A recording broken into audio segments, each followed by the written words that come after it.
இறைவனுடைய திருவடிகளை என்னுடைய மனமொழிமைகளால் போற்றி பணிகின்றேன். பெருமைக்கும் நட்புக்கும் போற்றுதற்கும் உரிய இன்றைய விழாவினுடைய தலைவர் என்றும் என் நெஞ்சில் நிறைந்திருக்கும் இல கணேசன் ஐயா அவர்களுக்கு என் பணிவார்ந்த வணக்கங்களை தெரிவித்துக் கொள்கிறேன். அதுபோலவே என்றும் நான் மதிக்கின்ற இயக்குனர் முத்துராமன் ஐயா அவர்களுக்கு என் பணிவார்ந்த அன்பையும் வணக்கத்தையும் மகிழ்ச்சியோடு தெரிவிக்கிறேன். வழக்காடு மன்றத்தை நடாத்த வந்திருக்கின்ற இரண்டு பெரிய வைத்திய நிபுணர்களுக்கும் என் அன்பும் வணக்கமும் உரித்தாகட்டும். சபையிலே வீற்றிருக்கக்கூடிய சிலம்பொலி செல்லப்பன் ஐயா உள்ளிட்ட தமிழறிஞர்கள் ஒவ்வொருவராக வணக்கம் சொல்வதானால் இன்றைய நிகழ்ச்சி அதற்காகவே முடிந்துவிடும் என்றபடியால் பொதுப்பட சொல்லுகிறேன். அத்தனை பேருக்கும் என்னுடைய வணக்கத்தை தெரிவிக்கிறேன். சபையிலே விற்றிருக்கிற பெரியோர்கள், தாய்மார்கள், இளைஞர்கள் எல்லோருக்கும் என் அன்பை மீண்டும் மீண்டும் உரைத்து வழக்காடு மன்றத்தை ஆரம்பிக்கலாம் என்று நினைக்கிறேன். என்னை பொறுத்தளவிலே இன்றைக்கு ஒரு மகிழ்ச்சியான நாள். என்னுடைய புண்ணிய கணக்கிலே இந்த நாளை கடவுள் சேர்த்து கொள்வார் என்பது என்னுடைய நம்பிக்கை. ஏன் அப்படி சொல்கிறேன் என்றால், இந்த நூலுக்கு முன்னுரை எழுதியிருக்கக்கூடிய டாக்டர் பிரியா அவர்கள் இந்த நூல் வெளிவருவதற்கு நான் ஒரு காரணன் என்று எழுதியிருக்கிறார். ஆகவே ஒரு நல்ல நூல் வெளிவருவதற்கு காரணமாக இருந்தபடியால் இன்றைய நாளை என் புண்ணிய கணக்கில் கடவுள் சேர்த்து கொள்வார் என்பது என்னுடைய நம்பிக்கை. வழக்காடு மன்றத்தை ஆரம்பிப்பதற்கு முதல் ஒரு சில செய்திகள் சொல்ல வேண்டும். தயவு செய்து இனிமேல் கூட்டம் நடத்துகிறவர்கள் இல கணேசன் அவர்களை தலைவராக போடாதீர்கள்.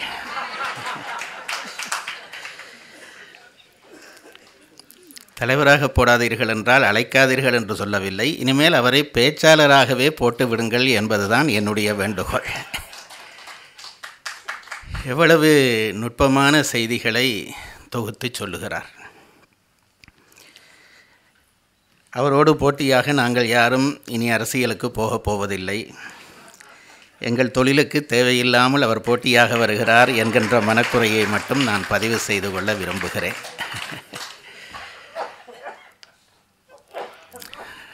ஆஞ்சநேயனை பார்க்கவில்லை என்று எனக்கு ஒரு கவலை இருக்கிறது. எஸ்பி முத்துராமன் ஐயாவை பார்க்கிற பொழுதெல்லாம் அந்த கவலை தீரும். நீங்கள் யாரும் தப்பாக நினைக்க வேண்டாம். ஏன் அப்படி சொன்னேன் என்றால், ஆற்றலை இமயமளவு வைத்துக்கொண்டு அடக்கத்தை அதைவிட அதிகமாக வைத்திருக்கிற காரணத்தினால் ஆஞ்சநேயருக்கு ஒப்பானவராக அவர் எனக்கு படுவார். அவருக்கும் என் வணக்கங்கள். இல கணேசன் ஐயா அவர்கள் பேசுகிற அந்த பேசிய பேச்சு இப்பொழுதும் என் மனம் நிறைந்து நிற்கிறது. என்ன பிரச்சனை என்றால், அவர் பல கேள்விகளை தொகுப்பாக சொல்லிவிட்டு போயிருக்கிறார். அவருடைய எதிர்பார்ப்பு அந்த கேள்விகளுக்கு சில வேளை நான் பதில் சொல்வேன் என்று நினைத்தாரோ என்னவோ தெரியவில்லை. நிச்சயமாக அந்த கேள்விகளுக்கு நான் பதில் சொல்லப் போவதில்லை. ஏன் சொல்லப் போவதில்லை என்றால், அந்த கேள்விகளுக்கு பதில் சொன்னால் அந்த அளவில் இந்த வழக்காடு மன்றம் நிறைவடைந்து விடும். இந்த வழக்காடு மன்றத்தின் வேறாக இருக்கக்கூடிய பல கேள்விகளை அவர்கள் தன்னுடைய உரையிலே முன்வைத்திருக்கிறார்கள். முக்கியமாக அவர்கள் கேட்ட ஒரு கேள்வி, அனுமன் விலங்கா, வாலி விலங்கா? பெரிய சிக்கலான ஒரு கேள்வி. இந்த கேள்விக்கு விடை தெரிந்து விட்டால் வழக்காடு மன்றம் முடிந்து போய்விடும் என்பது என்னுடைய அபிப்பிராயம். கம்பன் ஒரு பெரிய புதுமை செய்கிறான். இந்த கிஷ்கிந்தை பாத்திரங்களை விலங்காக நாம் ஏற்றுக்கொள்ளும்படியும் அதே நேரத்திலே அவர்களை மனிதர்களாக அங்கீகரிக்கும்படியாக அந்த பாத்திரங்களை அமைத்திருக்கிறான். அது ஒரு தனி ஆராய்ச்சிக்குரிய விஷயம். வெறும் விலங்காக அவன் படைக்கவில்லை. அவர் சொன்ன இடம் ரொம்ப நான் ரசித்தேன். சுக்ரீவனுக்கு ராமன் அரசியல் நீதிகள் சொல்லுகிற இடம். ஆட்சியை கொடுத்து அரசியல் நீதிகளை உபதேசிக்கிறான். ஏதோ ஒரு குரங்கு தலைவனுக்கு சொல்வது போல அந்த அரசியல் நீதிகள் பதியவில்லை. மிக ஆழமான மானுடத்தில் வளர்ச்சி பெற்ற ஒரு குழுவினருக்கு சொல்லக்கூடிய அரசியல் நீதிகளை எல்லாம் அவன் சுக்ரீவனுக்கு சொல்வதாக கம்பன் படைக்கிறான். நான் அதில் ரொம்ப வியந்த ஒரு செய்தி, எப்படி அரசியலை நடத்த வேண்டும் என்று சுக்ரீவனுக்கு ராமன் சொல்கிறான். அது அவர்தான் சொல்ல வேண்டிய விஷயம், நான் சொல்கிறேன். ஒரு இக்கட்டான சூழ்நிலை உனக்கு வருகிறது என்று வை. தலைவனுக்கு 2 செய்தி சொல்கிறான். ஒன்று, உன்னுடைய நடவடிக்கையை உலகம் கவனித்து கொண்டு இருக்கும். ஆகவே உலகத்திற்கு ஒரு இயல்பு உண்டு. புகையை கண்டுவிட்டாலே அங்கே நெருப்புண்டு என்று சொல்லுகிற இயல்பு உலகத்திற்கு உண்டு. ஆகவே உன்னுடைய செயலை வைத்து உன்னை இந்த உலகம் கணிக்கும் என்பதை மறந்து போகாமல் கவனமாக நடந்து கொள் என்றான் ஒரு செய்தி. இது ஒரு குரங்குக்கு சொல்லக்கூடிய செய்தியாக இருக்குமா? புகையுடைத்து எண்ணின் உண்டு பொங்கு அனல் அங்கு என்று உண்ணும் மிகையுடைத்து உலகு நூலோர் வினயமும் வேண்டற்பாற்றே. சொல்லிவிட்டு சொன்ன செய்தி தான் எனக்கு ரொம்ப பிடிக்கும். சுக்ரீவனே, நீ ஆட்சி பீடத்திலே இருக்கிறாய். உனக்கு எதிரிலே உன்னுடைய எதிரி ஒருவன் வந்து உட்காருகிறான். அரசியலில் இதெல்லாம் சகஜம் என்பது ஐயாவுக்கு தெரியும். மனதுக்குள்ளே கடும் எதிரியாக இருந்தாலும் ஒருவரை ஒருவர் சந்திக்க வேண்டிய சூழ்நிலை இருக்கும். அதனால்தான் அரசியலிலே நிரந்தரமான நண்பனும் இல்லை எதிரியும் இல்லை என்று சொல்வார்கள். ராமன் சுக்ரீவனிடம் கேட்கிறான், ஒரு எதிரி உனக்கு முன்னாலே வந்து நீ அரசனாக இருக்கிறாய், உனக்கு முன்னாலே ஒரு எதிரி வந்து விட்டான், இவனை நீ எப்படி கையாளப் போகிறாய் என்பதற்கு அவனுக்கு ஒரு வழி சொல்லி கொடுக்கிறான் ராமன். உனக்கு முன்னாலே இருக்கிறவன் எதிரி என்று தெரிந்தாலும் அதை நீ அவனுக்கு காட்டிக்கொள்ளாதே. காட்டிக்கொள்ளாமல் இருப்பதற்கு என்ன வழி என்று கேட்கிற பொழுது ராமன் சொல்கிறான், உன்னுடைய உள்ளத்து உணர்ச்சிகள் வெளியிலே தெரியாமல் இருப்பதற்காக உன் முகத்திலே புன்னகையை மாட்டிக்கொள் என்கிறான். உன் முகத்திலே சிரிப்பை மாட்டிக்கொள். எதிரியாக இருந்தாலும் அப்போ அவனுக்கு உன்னை அளக்க முடியாமல் இருக்கும். உன் முகத்திலே சிரிப்பை மாட்டிக்கொள். சிரிப்பை மாட்டிக்கொண்டு இனிய வார்த்தைகளை நீ அவனோடு பேச வேண்டும். அப்பொழுதுதான் எதிரி உன்னை அளக்காமல் இருப்பான் என்கின்ற ராஜதந்திரமான ஒரு ஆலோசனையை சொல்கிறான். புகையுடைத்து எண்ணின் உண்டு பொங்கு அனல் அங்கு என்று உண்ணும் மிகையுடைத்து உலகம் நூலோர் வினயமும் வேண்டற்பாற்றே பகையுடை சிந்தையார்க்கும் பயனுறு பண்பில் மாறா நகையுடை முகத்தையாகி இன்னுரை நல்கு. இந்த அளவிலே நிறுத்தி இருந்தால் கம்பன் கவிச்சக்கரவர்த்தி ஆகியிருக்க மாட்டான். இது யாரும் சொல்லக்கூடிய ஒரு செய்தி தான். கம்பனுடைய கவிநுட்பமும் இந்த பாடலிலே பதிவாகிறது. என்ன சொல்லுகிறான்? எதிரி வந்து விட்டான், பகையுடை சிந்தையார்க்கும் பயனுறு பண்பில் மாறா நகையுடை முகத்தையாகி. முகத்திலே சிரிப்பு வைத்துக்கொள். அப்போ நீ என்ன நினைக்கிறாய் என்பது எதிரிக்கு தெரியாது. இனிய வார்த்தைகளை பேசு. இப்போ ஒரு கேள்வி பிறந்தது. மனதிலே பகை இருக்கிறது, எதிரி வந்து உட்கார்ந்திருக்கிறான், வாக்கிலே இனிய வார்த்தையை எப்படி பேசுவது? மனதிலே பகை இருக்கிறது, அப்போது வார்த்தை இனிய வார்த்தைகள் பேச முடியுமா? அப்படி அந்த பேச்சு உண்மையாக இருக்குமா என்றால் இருக்காது என்று பதிவு செய்வதற்காக கம்பன் அந்த பாட்டை முடிக்கிறான். பகையுடை சிந்தையார்க்கும் பயனுறு பண்பில் மாறா நகையுடை முகத்தையாகி இன்னுரை நல்கு. முடிச்சான் பாருங்க, நாவால் என்றான். நீ மனதிலே இருந்து அது பேச முடியாது, சும்மா வாயிலிருந்து விடுறான்ட்டான். இது ஒரு அலுவலகத்தில் இருக்கக்கூடிய எவனுக்கும் உதவக்கூடிய ஒரு அரசு ஆலோசனை. ஒரு வளர்ச்சி பெற்ற ஒரு மனிதனுக்கு சொல்ல வேண்டிய ஆலோசனையை ஒரு குரங்கு பாத்திரத்துக்கு சொல்கிறான் என்ற அளவிலேயே வெறும் குரங்குகளாக கிஷ்கிந்தை பாத்திரங்களை கம்பன் படைக்கவில்லை என்பது அவர் தொடக்கி வைத்ததாலே அந்த எண்ணம் வந்தது, பதிவு செய்தேன். வாலிவதை ஒரு பெரிய பிரச்சனைக்குரிய விஷயம். பேரறிஞர்கள் பலர் அந்த விஷயத்துக்குள்ளே நுழைந்திருக்கிறார்கள். நான் இதை சொல்வதற்காக என்னை தயவு செய்து தப்பாக எடுத்துக்கொள்ளாதீர்கள். ஆளுக்கு ஒரு தீர்ப்பு சொல்ல முயற்சித்திருக்கிறார்கள். வாலிவதை படித்து எழுதியவர்கள் பேரறிஞர்கள், நான் சாதாரணமானவர்களை சொல்லவில்லை, பேரறிஞர்கள் எல்லாரும் ஆளுக்கு ஒரு தீர்ப்பு சொல்ல முயன்றிருக்கிறார்கள். அந்த தீர்ப்பு எதுவும் பூரணப்படவில்லை என்பது என் அபிப்பிராயம். இதை நான் சொல்வதற்கு இவர் ஒரு பெரிய ஆளா, எவ்வளவு பெரியவர்களை இவர் விமர்சிக்கிறார் என்று நீங்கள் நினைப்பீர்கள். நான் அது சான்றோடு சொல்லுகிறேன். எந்த தீர்ப்பும் 100% சரியான தீர்ப்பாக அமையவில்லை. அதுக்கு என்ன சான்று என்று கேட்டால், ஒரு பிரச்சனை அந்த பிரச்சனைக்கான தீர்ப்பு சரியான தீர்ப்பாக அமைந்து விட்டால் அதற்கு பிறகு அது பிரச்சனையாக இருக்கக்கூடாது. இதுதான் சட்டம். ஒரு பிரச்சனைக்கு ஒருவர் சரியான தீர்ப்பு சொல்லிவிட்டால் அதற்கு பிறகு அது பிரச்சனையாக இருக்கக்கூடாது.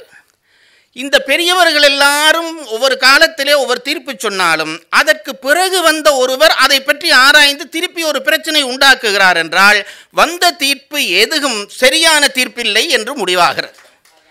இதுதான் கம்பனுடைய கம்பசூத்திர நுட்பம் என்று நினைக்கிறேன். அவன் ஏதோ ஒரு முடிச்சு போடுகிறான். அது கடலளவான முடித்து. அதான் பாரதி சொன்னானே, எல்லையொன்றின்மை எனும் பொருள் அதனை கம்பன் குறிகளால் காட்டிட முயலும் முயற்சி. அந்த இடம் இருக்கிறதே. நான் சொல்வதுண்டு, இதை சொல்வதற்காக என்னை மன்னியுங்கள், என்னையும் சேர்த்து தான் சொல்லுகிறேன். பெரிய சமுத்திரத்தை ஒரு நரி அளக்கப் போனதாம், தன் வாள் கொண்டு அளக்கப் போனதாம். அந்த வாளை கடலுக்குள்ளே விட்டு பார்த்தது. ஒரு அளவு விட்டு பார்த்து ஒரு கடல் ஒரு ஆரங்குளம் இருக்கும் என்று சொல்லியதாம். இன்னொரு நரி வந்தது, அது இன்னும் கொஞ்சம் கீழே விட்டு பார்த்துட்டு ஒரு அடி இருக்கும் என்றதாம். இது போன்ற ஒரு முயற்சி தான் நம்மை போன்றவர்களெல்லாம் வாளை வதையை அளக்க நினைக்கிற முயற்சி என்பது பொதுவான ஒரு அபிப்பிராயம். நாங்கள் எங்களுடைய சிற்றறிவு கொண்டு கம்பனுடைய அந்த காவியத்துக்குள்ளே நுழைந்து தேட பார்க்கிறோம். ஆனால் எந்த தேடுதலும் இதுவரை திருப்தி தந்ததாக இல்லை. இதில் மிக முக்கியமான விஷயம், காவியம் தொடங்குகிற காலத்திலே கம்பன் ஒரு செய்தி சொல்லுகிறான். என்ன செய்தி சொல்லி ஆரம்பிக்கிறான் என்று கேட்டால், ராமனை பற்றி சொல்கிற பொழுது அவன் எப்படிப்பட்டவன் என்றால், காசில் கொற்றத்து ராமன் வையம் என்னை இகழவும் ஆசி எனக்கு எய்தவும் பொய்யிற்கேள்வி புலமையினோர் போலர் தெய்வமாக்கவே மாற்றி உரைக்கவே என்று சொன்னவன் இந்த ராமகதையை பற்றி, ராமனை பற்றி சொல்லுகிற பொழுது ஒரு பதிவு செய்கிறான். அவன் காசில் கொற்றத்து ராமன் கரையரோ, அவனை பொறுத்தளவிலே ராமன் குற்றமற்றவன் என்பதை எழுதிவிட்டுத்தான் காவியத்தை படிக்கவே ஆரம்பிக்கிறான். நான் ஒன்றை சொல்லுகிறேன், அதை தயவு செய்து நம்புங்கள். எனக்கு ஒரு செய்தியை ஒருவர் சொல்கிறார், அவர் சொல்லித்தான் அந்த செய்தி எனக்கு தெரியும் என்றால், அவர் சொன்ன செய்திக்கு அப்பால் சிந்திக்கிற உரிமை எனக்கு கிடையாது. ஒன்று வேறொருவர் அந்த செய்தியை சொல்லி இருக்க வேண்டும், அல்லது நானாக அந்த செய்தியை கண்டிருக்க வேண்டும். இது எதுவும் இல்லை, ஒருவர் சொல்லித்தான் எனக்கு அது தெரிகிறது என்றால் அவர் சொன்னதுதான் என்னுடைய தேடுதலினுடைய எல்லையாக இருக்க வேண்டும் என்று சட்டம். கம்பனூடாகத்தான் நாம் ராமகாதையை படிக்கிறோம். நமக்கு தெரிந்த அளவிலே பிரியா போன்றவர்கள் ஆன்மீகத்தூடாகவும் படித்திருக்கிறார்கள். ஆச்சரியம் தருகிறது. அப்போ கம்பனுடைய சில கூற்றை நாம் நிராகரித்து அதற்கு அப்பாலே சிந்திக்க முடியாது. காவிய தொடக்கத்திலேயே சொல்லுகிறான், நான் காசில் கொற்றத்து ராமன் கதையை சொல்லப் போகிறேன். காசில் கொற்றத்து ராமன் கதை என்றால் என்ன அர்த்தம்? குற்றமற்ற கொற்றத்தை உடையவனாகிய ராமன் என்று அர்த்தம். முன்னுரையே பேசிவிட்டான். அதற்கு பிறகு நான் உங்களை சாதாரணமாக கேட்கிறேன், வாலிவதை என்கின்ற அந்த பகுதியை ராமாயணத்திலே என்று அகற்றுங்கள்.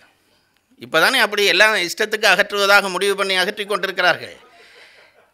வாலிவதையை எடுத்து விடுங்கள். நேராக ராமன் வந்தான், சபரியை சந்தித்தான், சுக்ரீவனை சந்தித்தார்கள். பிறகு போய் கடல் கடந்து ராவண யுத்தம் நடந்தது என்று சொல்லுங்கள். கதையினுடைய சுவையிலே எந்த அளவுக்கு மாற்றம் நிகழும்?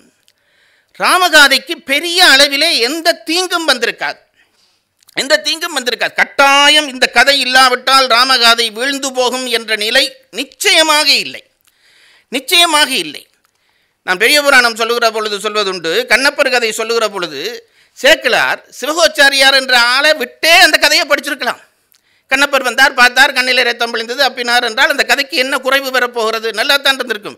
வேணுமென்று சேக்கிழார் கொண்டு வந்து ஒரு அந்தனரை உள்ளே புகுத்தி கிரியையா அன்பா என்று ஒரு போட்டி கிளப்புகிறாரே, அதுபோல கம்பன் செய்த வேலை. வாலிவதையே இல்லாமல் நேரா சுக்ரீவன் தொடர்போடு அந்த கதையை படித்திருக்கலாம். ஏன் படிக்கிறான்? படித்தது மட்டுமல்லாமல் கேள்விக்கு மேலே கேள்விகளை கேட்க பண்ணி ராமனை ஒரு குற்றவாளி போல நிற்க வைக்கிறான். இப்போ நான் தொடக்கத்திலே சொன்னதை நினைத்து பாருங்கள். தெளிவாக சொல்லுகிறான் காசில் கொற்றத்து ராமன், கம்பன் சொன்ன கூற்று. ஆகவே அந்த வரைவை வைத்து கொண்டுதான் நாம் உள்ளே போக வேண்டுமா? அவன் சொன்னது போல ராமன் குற்றமற்றவன் தான் என்பதை அங்கீகரித்து விட்டால் பிறகு இது வழக்காகுமா, அல்லது நாங்கள் எங்கள் இஷ்டத்திற்கு இதற்குள்ளே நுழையலாமா? இவையெல்லாம் சந்தேகத்துக்குரிய கேள்விகள். நான் திருப்பி ஒரு முடிச்சுகள் போடத் தொடங்கி இன்னொரு நூல் பிறந்துவிடும் என்ற காரணத்தினாலே பொதுப்பட சொல்லுகிறேன். இந்த வாலிவதைக்குள்ளே நுழைகிற பொழுது நாம் நம் மனதுக்கேற்றபடி நுழையலாம், ஆனால் சில எல்லைகள் வகுத்து கொண்டு நுழைய வேண்டும் என்பது என்னுடைய விருப்பம். இப்பொழுது இந்த வழக்கை நடத்துவதற்கு 2 பேர் முக்கியமானவர்கள் வந்திருக்கிறார்கள். எனக்கு இங்கே அறிமுகங்கள் நிகழ்ந்த பொழுது டாக்டர் ரேலா முகமது அவர்களை ரேலா முகமது அவர்களை ஏதோ எங்கள் எல்லாருக்கும் பின்னாலே அறிமுகப்படுத்தினார்கள். உண்மையிலே அவருடைய பெருமை நான் சொல்ல வேண்டும். அது சில நேரத்தில் அது சொல்லப்பட வேண்டியதாக இருக்கிறபடியால் சொல்ல வேண்டும். இன்றைக்கு உலகளாவி தமிழர்கள் தலை நிமிர்வதற்கு காரணமாக இருக்கிற ஒருவர்.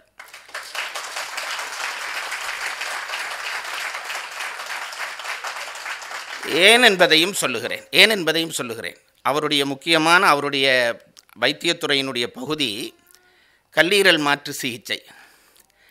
அந்த சிகிச்சையில் இன்றைக்கு 20 ஆண்டுகளுக்கு முன்பாகவே லண்டனிலே பிறந்து 5ஆம் நாள் உள்ள குழந்தைக்கு ஈரல் மாற்று சிகிச்சை பண்ணி ஒரு பெரிய சாதனை புரிந்து இன்றைக்கு அந்த பிள்ளை நலமாக வாழ்கிறது. அது மட்டுமல்லாமல் உலகம் பூராகவும் இவருடைய அந்த சத்திர சிகிச்சை முறையை ஒரு பாடமாக ஏற்றுக்கொண்டு இவர்களை முன்னுதாரணவராக வைத்துக்கொண்டு அல்லது மேற்கோளாக வைத்துக்கொண்டு உலகம் இயங்கிக் கொண்டிருக்கிறது. அந்த 5 நாள் பிள்ளைக்கு ஈரல் மாற்றிய அந்த சாதனையை கின்னஸ் நூலிலே அவருடைய பெயரிலே பதிவு செய்திருக்கிறார்கள். அது மட்டுமல்லாமல் இன்றைக்கு உலகளாகி இந்த துறை, அதாவது கல்லீரல் மாற்று துறை வைத்தியர்களை வரிசைப்படுத்துகிற பொழுது ஒரு 20 வைத்தியர்களுக்குள்ளே ஒருவராக தமிழ்நாட்டின் பெருமை நிலைநிறுத்தி அவர் இருக்கிறார். எனக்கு இவ்வளவு பெருமை உள்ளவரை எங்களுக்கெல்லாம் அடுத்தபடியாக அறிமுகப்படுத்துகிற பொழுது நான் சங்கடப்பட்டு கொண்டிருந்தேன். என்ன சிக்கல் என்று கேட்டால், இவ்வளவு பெருமை உள்ளவர் இதற்கு அப்பால் நின்று கொண்டு இலக்கியத்துக்குள்ளே கம்பனுக்குள்ளே போய் நுழைந்து, அதை டாக்டர் பிரியா அவர்கள் சொன்ன பொழுது தான் தெரிந்தேன். ஆப்ரேஷன் தியேட்டரில் போகிற பொழுது ஒரு கம்பன் பாட்டு எழுதிவிட்டு அது 10-14 மணித்தியால் அந்த ஆப்ரேஷன் பண்ணுவார்களாம். யாராவது அங்கே வேலை செய்கிறவர்கள் அந்த பாட்டு பாடமாக்கி சொன்னால் ஒரு 100 ரூபாய் அந்த ஒரு பாட்டுக்கு கொடுப்பது அவருடைய வழக்கம். நாங்கள் தமிழ் படித்தவர்கள் எல்லாம் இப்படி ஒன்றும் பண்ணவில்லை. இந்த பெரிய காரியத்தை செய்கிற அவர் இன்றைக்கு வழக்காட வந்திருக்கிறார். இவ்வளவு பெருமைக்குரியவர் எனக்கு கீழே வழக்காட வந்திருக்கிறார் என்பது எனக்கு பெருமை. ஆனாலும் வழக்கு மன்றத்திலே அவர் எனக்கு கீழ்ப்பட்டவர்தான் என்பதையும் நான் இப்பொழுது பதிவு செய்ய விரும்புகிறேன். அடுத்ததாக டாக்டர் பிரியா, இன்றைய விழாவினுடைய நாயகி என்று அவரை சொல்வது பொருத்தம்தான். தோற்றத்திலும் அந்த தன்மை இருக்கிறது. எப்போதும் இளமையும் அழகும் செழிப்போடும் இருக்கிற அவரை பார்க்கிற பொழுது மனதுக்கு ஒரு மகிழ்ச்சி ஏற்படுகிறது. எப்படி இதை படித்தார் என்று நான் ஆச்சரியப்பட்டேன். அவர்களுடைய பாரம்பரிய குலச்சொத்து, அவருடைய தந்தையார் இராமாயணத்தை வடமொழியிலே கற்று அதை பிள்ளைகளுக்கு ஒரு சொத்தாக கொடுத்திருக்கிறார். திடீரென்று ஏதோ போன புஸ்தகம் வெளியிட்டு அதை நாங்கள் பாராட்டின உடனே வந்த புஸ்தகம் அல்ல. இது பரம்பரையாக வந்த சொத்தை எடுத்து வைத்து கொண்டு எனக்கு ஒரு பயம் கூட ஏற்படுவதுண்டு. அண்மை காலமாக அவரோடு கதைக்கிற பொழுது, பேசிக்கொண்டிருக்கிற பொழுது, அவருடைய பேச்சிலிருந்து என்ன தெரியும் என்றால், போகிற போக்கில் இவர் வைத்தியத்துறையை விட்டுவிட்டு இலக்கியத்துக்கே வந்து விடுவாரோ என்று நான் ஆச்சரியப்படுவதுண்டு. அவ்வளவு தூரம் அதிலே ஊறி ஊறி ஊறி ஒரு நூல் எழுதுகிறார்.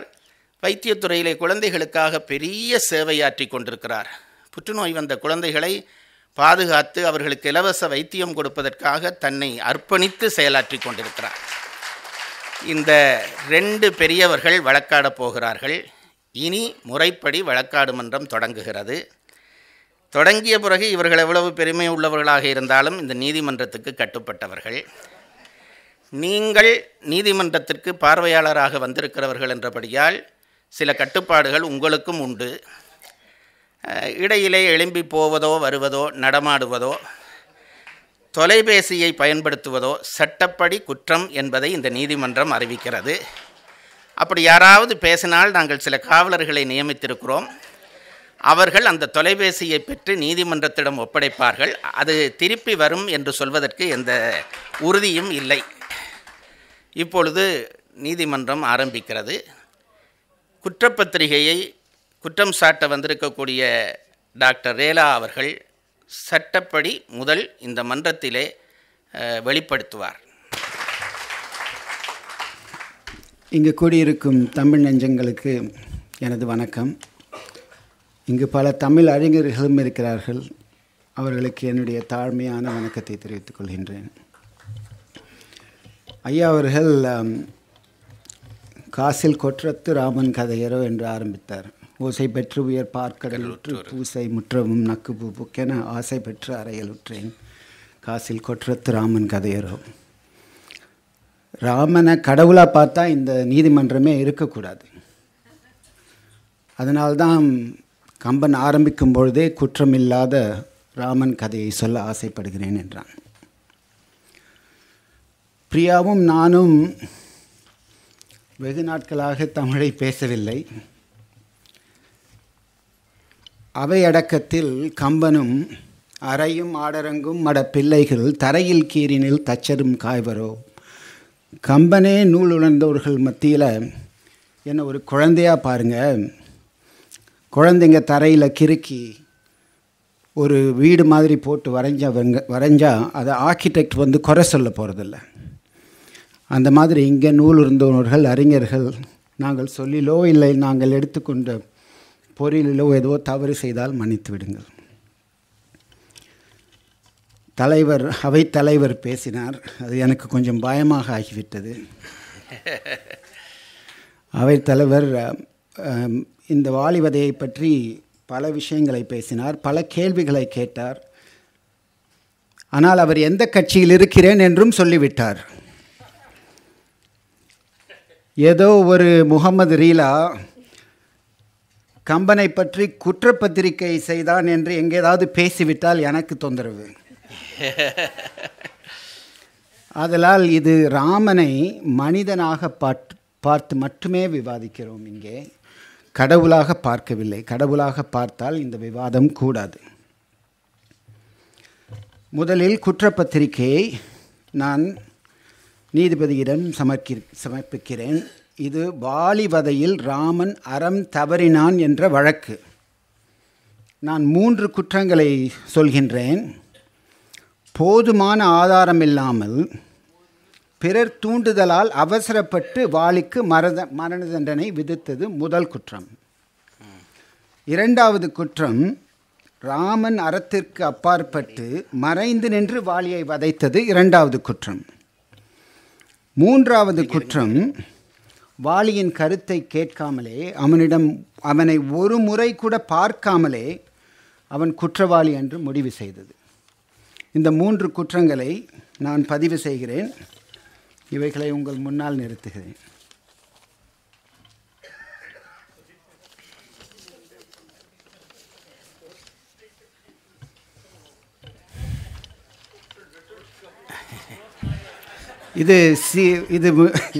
இது நீதிமன்றம். அவர்களுக்கு என்ன குற்றம் என்று தெரிய வேண்டும். மறந்து விடுவார்கள் நடுவில். இப்பொழுது நீதிமன்றத்தில் நண்பர் ரேலா அவர்கள் 3 குற்றச்சாட்டுகளை சுமத்தி இருக்கிறார்கள். அவர் விழா தலைவர் பற்றி குறிப்பிடுகிற பொழுது அவர் என்ன கட்சியை சார்ந்தவர் என்பதை குறிப்பிட்டு நான் கடவுளாக பார்க்கவில்லை என்று ஒரு சமாதானம் செய்தார். நான் நினைக்கிறேன், நாங்கள் எல்லோரும் ராமாயணம் பேசுவதை விட நீங்கள் ராமாயணம் பேசுவதுதான் கம்பனுக்கு பெருமை. மத எல்லைகளை மீறாமல் கடந்தவன் கம்பன். ஆகவே நீங்கள் அவனுக்குள்ளே தொடுவது, அவனை பேசுவது, அவன் பற்றி தர்க்கிப்பது என்பது எவருக்கும் மாற்று கருத்தை உருவாக்காது என்பதை நான் உங்களுக்கு உறுதிபடச் சொல்லி நீங்கள் துணிவாக பேசலாம் என்பதை சொல்லிக் கொள்கிறேன். நன்றி. இப்பொழுது இந்த குற்றப்பத்திரிகையை நீங்கள் பார்த்து இதெல்லாம் குற்றம் போல்தான் தெரிகிறது, நான் வழக்கை வாபஸ் பெற்றுக்கொள்கிறேன் என்று விலகப் போகிறீர்களா, அல்லது இந்த வழக்கை எடுத்து நடத்தப் போகிறேன் என்று முடிவு செய்கிறீர்களா என்பதை தயவு செய்து நீதிமன்றத்துக்கு தெரிவியுங்கள். நற்றவா உன்னை நான் மறக்கினும் சொல்லுனா நமச்சிவாயவே. நடுவர் அவர்களே, என் கட்சிக்காரர் ராமன் யார்? தனி அறமூர்த்தி என்று கம்பனால் போற்றப்பட்டவன். தண்டகவனத்து முனிவர்கள் தங்கள் வேள்வியை காக்கும் கலைக்கும் அரக்கர்களை நீ வதைக்க வேண்டும் என்று கேட்டபொழுது, புகழ் புகுந்திலரேல் பரத்து அண்டத்து அகல்வரேனும் என் நம்போடு வீழ்வரால் தகவையில் துன்பம் தவிர்தீர் நீர் என்றவன். அதாவது அந்த அரக்கர்கள் தங்கள் தவறை உணர்ந்து மன்னிப்பு கேட்காவிட்டால் அவர்களை வதைப்பேன் என்றவன். இலங்கை வேந்தன் காலடியில் தோற்று வீழ பிரிவாற்றாமையால் சீதை அசோகவனத்தில் தழைக்க அந்நொடியில் அந்த ராவணனை வதைத்து அந்த போருக்கு முற்றுப்புள்ளி வைக்காமல் அவன் நிராயுதன் என்று கருதி, ஆளையா உனக்கு அமைந்த மாருதம் மறைந்த பூளையாயின் கண்டனை இன்று போய் போருக்கு நாளை வா என்றான். அவன்தான் என் ராமன். அது மட்டுமா, வீடன அடைக்கலம் புகுந்த பொழுது உடைந்தவர்க்கு உதவானாயின் உள்ளது ஒன்றும் ஈயானாயின் அடைந்தவர்க்கு அருளானாயின் அரண் என்னாம் ஆண்மை என்னாம் என்றவன் என் ராமன். ராமன் அறம் தவறவில்லை என்று வாதாட நான் என்றும் தயாராக இருக்கிறேன். இவர்கள் டாக்டர் பிரியா அவர்கள் அந்த வழக்கை எடுத்து நடத்துவதென்று முடிவு செய்திட்டபடியால் இந்த வழக்கை விசாரிப்பதென்று நீதிமன்றம் முடிவு செய்கிறது. வழக்கை விசாரிப்பதற்கு முன்பாக 2 அணி வக்கீல்களிடமும் நீதிமன்றம் ஒரு கேள்வி கேட்க விரும்புகிறது. இந்த நீதிமன்றத்தின் மேல் நீங்கள் நம்பிக்கை வைத்திருக்கிறீர்களா? ஏனென்றால் வழக்கு தொடங்கிய பிறகு நீதிமன்றத்தில் ஐயம் தெரிவிக்க முடியாது. அப்படி ஏதாவது ஐயம் இருந்தால் இப்போதே தெரிவித்தால் நீதிபதி மாற்றப்படுவார். உங்களுக்கு அப்படி ஐயம் இல்லை என்று முடிவானால்தான் வழக்கை தொடர முடியும். ஆகவே 2 பேரும் சில வினாடிகளில் உங்களுடைய முடிவை இந்த மன்றத்துக்கு தெரிவியுங்கள். எனக்கு முழு நம்பிக்கை இருக்கிறது நடுவர் அவர்களே. அதற்கு முன்னால் ஒரே ஒரு கேள்வி மட்டும் கேட்கின்றேன். நீங்கள் இந்த மன்றத்திற்கு வந்தவுடன் என் எதிர்க்கட்சி வக்கீல் உங்களை பார்த்து ஏதோ ஒரு பொட்டலம் கையில் கொடுத்தார். அதில் ஒன்றும் நீங்கள் எனக்கு பிரச்சனையே இதுதான். முழு நம்பிக்கை இருக்கிறது என்று சொல்லிவிட்டு இதை சொல்லலாமா? அவர்கள் எனக்கு உண்பதற்காக சில சிற்றுண்டிகளை கொடுத்தார், அவ்வளவுதான். எனக்கு நம்பிக்கை இருக்கிறது. நடுவர் அவர்களே, இந்த வழக்கு அயோத்தியில் நடக்கிறது என்றே வைத்துக்கொள்வோம். அங்கு நீதிபதியை எளிதாக மாற்ற முடியாது. எனவே எனக்கு நீதிபதியில் முழுமனதாக நம்பிக்கை உள்ளது. 2 வக்கீல்களும் நீதிமன்றத்தில் நம்பிக்கை தெரிவிக்கிறபடியால் அவர்களுக்கான ஒரு நிபந்தனையோடு இந்த வழக்கை விசாரிக்க தொடங்குகிறேன். நீங்கள் 2 பேரும் புகழ்பெற்ற வைத்தியர்களாக இருக்கிறீர்கள். ஒரு வேளை ஒரு காலத்திலே நான் உங்களிடம் வைத்தியத்திற்கு வந்தால் இந்த வழக்கு மன்றத்தினுடைய தீர்ப்பை மனதில் வைத்துக்கொண்டு என்னை பரிசோதிக்க கூடாது என்பதை மட்டும் ஒரு நிபந்தனையாக விதித்து இப்பொழுது முதல் குற்றச்சாட்டினை நீங்கள் மன்றத்தில் எடுத்து வைக்கலாம் என்று டாக்டர் ரேலா அவர்களுக்கு மன்றம் உத்தரவிடுகிறது. தலைவர் அவர்களே, நேரம் மிகுந்து கடந்து விட்டது. இன்னும் 45 நிமிடங்கள் இதை பற்றி பேச வேண்டுமோ என்று எனக்கு புரியவில்லை. என்னிடம் ராமன் குற்றத்தை ஒப்புக்கொண்டான் என்பதற்கு ஆதாரம் இருக்கிறது.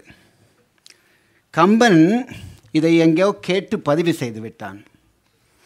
சுக்ரீவன் வாலிவதைக்கு பிறகு, அதாவது தான் செய்தது குற்றம் என்று ஒப்புக்கொண்டு விட்டான். ராமனை பதிவு செய்து விட்டான். ராமன் சொன்னதை கம்பன் பதிவு செய்து விட்டான். அதை முதலில் சொல்லுங்கள். அது சரியாக நிரூபணமாகிவிட்டால் வழக்கே தேவையில்லை, இந்த நேரம் கூட மிச்சமாகிவிடும். அந்த சான்றை முதலிலே நீங்கள் மன்றத்துக்கு சொல்லுங்கள். வாலிவதை முடிந்து சுக்ரீவன் ராமனை கிஷ்கிந்தையில் தங்கிவிட்டு போக சொல்கின்றான். ராமன், இது எனக்கு ஏற்றதில்லை, நான் பெரிய குற்றம் செய்துவிட்டேன், அதனால் நான் நாள் முழுது தொழுது இந்த குற்றத்தை நான் தீர்க்க வேண்டும் என்று சொல்கின்றான். இல்லறம் துறந்திலாதோர் இயற்கையை இழந்தும் போரின் வெள்ளரம் துறந்தும் வாழ்வேற்கு இன்னென மேன்மையில்லா சில்லறம். நீ எனக்கு சொல்கிறது நல்லறம் கிடையாது. புரிந்து நின்ற தீமைகள் தீருமாறு நல்லறம் தொடர்ந்த நோன்பின் நவையற நூற்பல் நாளும். தினம் தினம் நான் நோன்பிருந்தால்தான் இந்த பாவத்தை நான் கழிக்க முடியும் என்று சுக்ரீவனிடம் சொல்கின்றான். இது அவன் பாவத்தை ஒப்புக்கொண்டது தானே. அதாவது வில்லறம் துறந்தேன் என்று ராமன் பேசியது வாலிவதையில் வில்லறம் துறந்தேன் என்று அவன் சொல்வதாக நீங்கள் கருத்துக்கொள்கிறீர்கள். ஆமாம். டாக்டர் பிரியா அவர்கள் உங்களுடைய அபிப்பிராயத்தை சொல்லுங்கள். நடுவர் அவர்களே, என் ராமன் எப்படிப்பட்டவன் தெரியுமா? ஆணவம் என்பதன் பொருள் அறியாதவன். அவன் மற்றவர்கள் செய்த குற்றத்தையும் தன் குற்றம் என்று ஒப்புக்கொள்பவன். அவன் சீதையின் பிரிவாற்றாமையால் எங்கேயோ எப்போதோ பேசியதெல்லாம் இங்கு ஆதாரமாக அனுமதிக்கப்படக்கூடாது. ராமன் அறம் தவறினானா இல்லையா என்று தீர்ப்பு வழங்க வேண்டியது நீங்கள். நான் சொல்லிவிட்டேன், இது அயோத்தியில் நடக்கிறது. நடுவர் அவர்களை மாற்ற முடியாது. இவர்தான் தீர்ப்பு வழங்க வேண்டும், ராமன் அல்ல. நான் ஒப்புக்கொள்ளவே மாட்டேன். 2 விஷயங்கள் இந்த இடத்திலே மன்றம் சொல்ல விரும்புகிறது. ஒன்று, டாக்டர் பிரியா அவர்கள் அடிக்கடி என்ராமன் என்று பேசுவதை, ஏனென்றால் பொதுச்சொத்தை தனிச்சொத்தாக ஆக்குவதென்பது குற்றம். அதை தவிர்த்து கொள்வது நல்லது என்று கருதுகிறேன். நம் ராமன் என்று இனி பேசட்டும். நீங்கள் சொன்ன அந்த சான்றிலே வில்லறம் துறந்தேன் என்று ராமன் பேசியிருக்கிறான். வாலிவதையில் வில்லறம் துறந்தேன் என்று அவன் சொல்லவில்லை. அந்த இடத்திலே வில்லறம் துறந்தேன் என்பது எதை மனதிலே வைத்துக்கொண்டு ராமன் சொன்னான் என்பதற்கான சான்று போதிய அளவு இல்லாதிருப்பதனால் உங்கள் ஆட்சேபனையை இந்த மன்றம் நிராகரித்து வழக்கை நீங்கள் தொடரலாம் என்று உத்தரவிடுகிறது. நன்றி. ஏனென்றால் அதற்கு முன் ஒரு பெண்ணை வேற கொண்டு விட்டு வந்து விட்டான். தலைவர் சொன்னது போல தாடகையை கொண்டு விட்டு வந்து விட்டான். ஒருவேளை அதை பற்றி சொல்லியிருந்தாலும் சொல்லியிருக்கலாம். நான் ஒப்புக்கொள்கின்றேன். முதல் குற்றம், போதுமான ஆதாரம் இல்லாமல் பிறர் தூண்டுதலால் அவசரப்பட்டு, கம்பனே அவன் அவசரப்படுகிறான் என்று சொல்கின்றான்.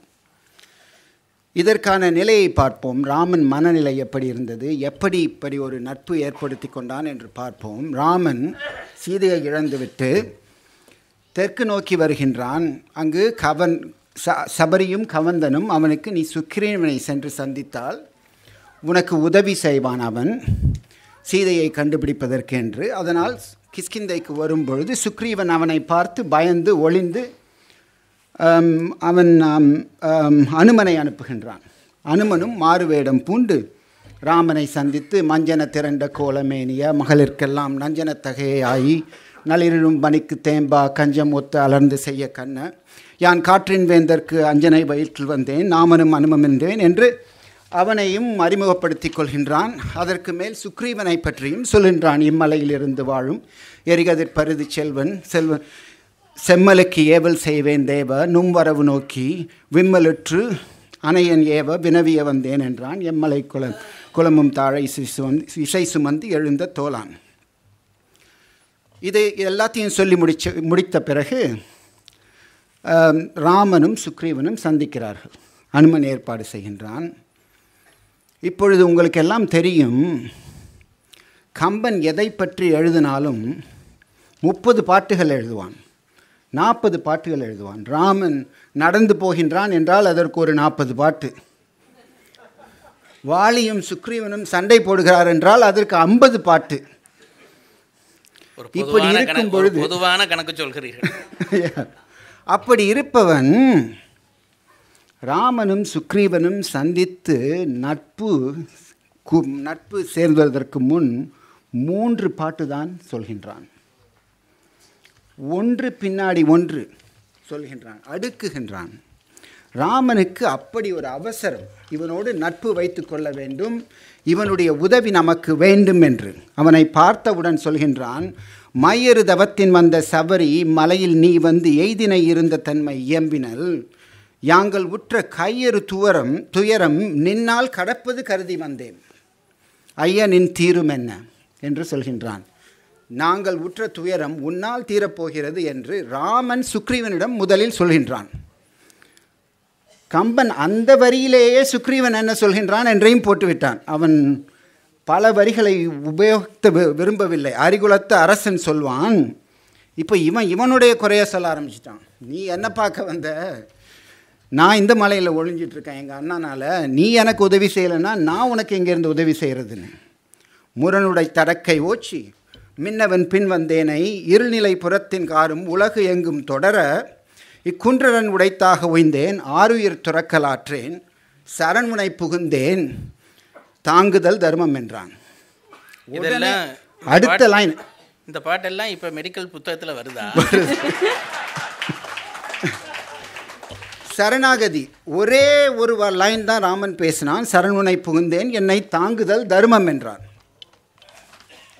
இவ்வளோதான். 2 பேருக்கும் பேச்சு நடந்ததே 2 பாட்டு தான். ராமன் என்ன சொல்கிறான்?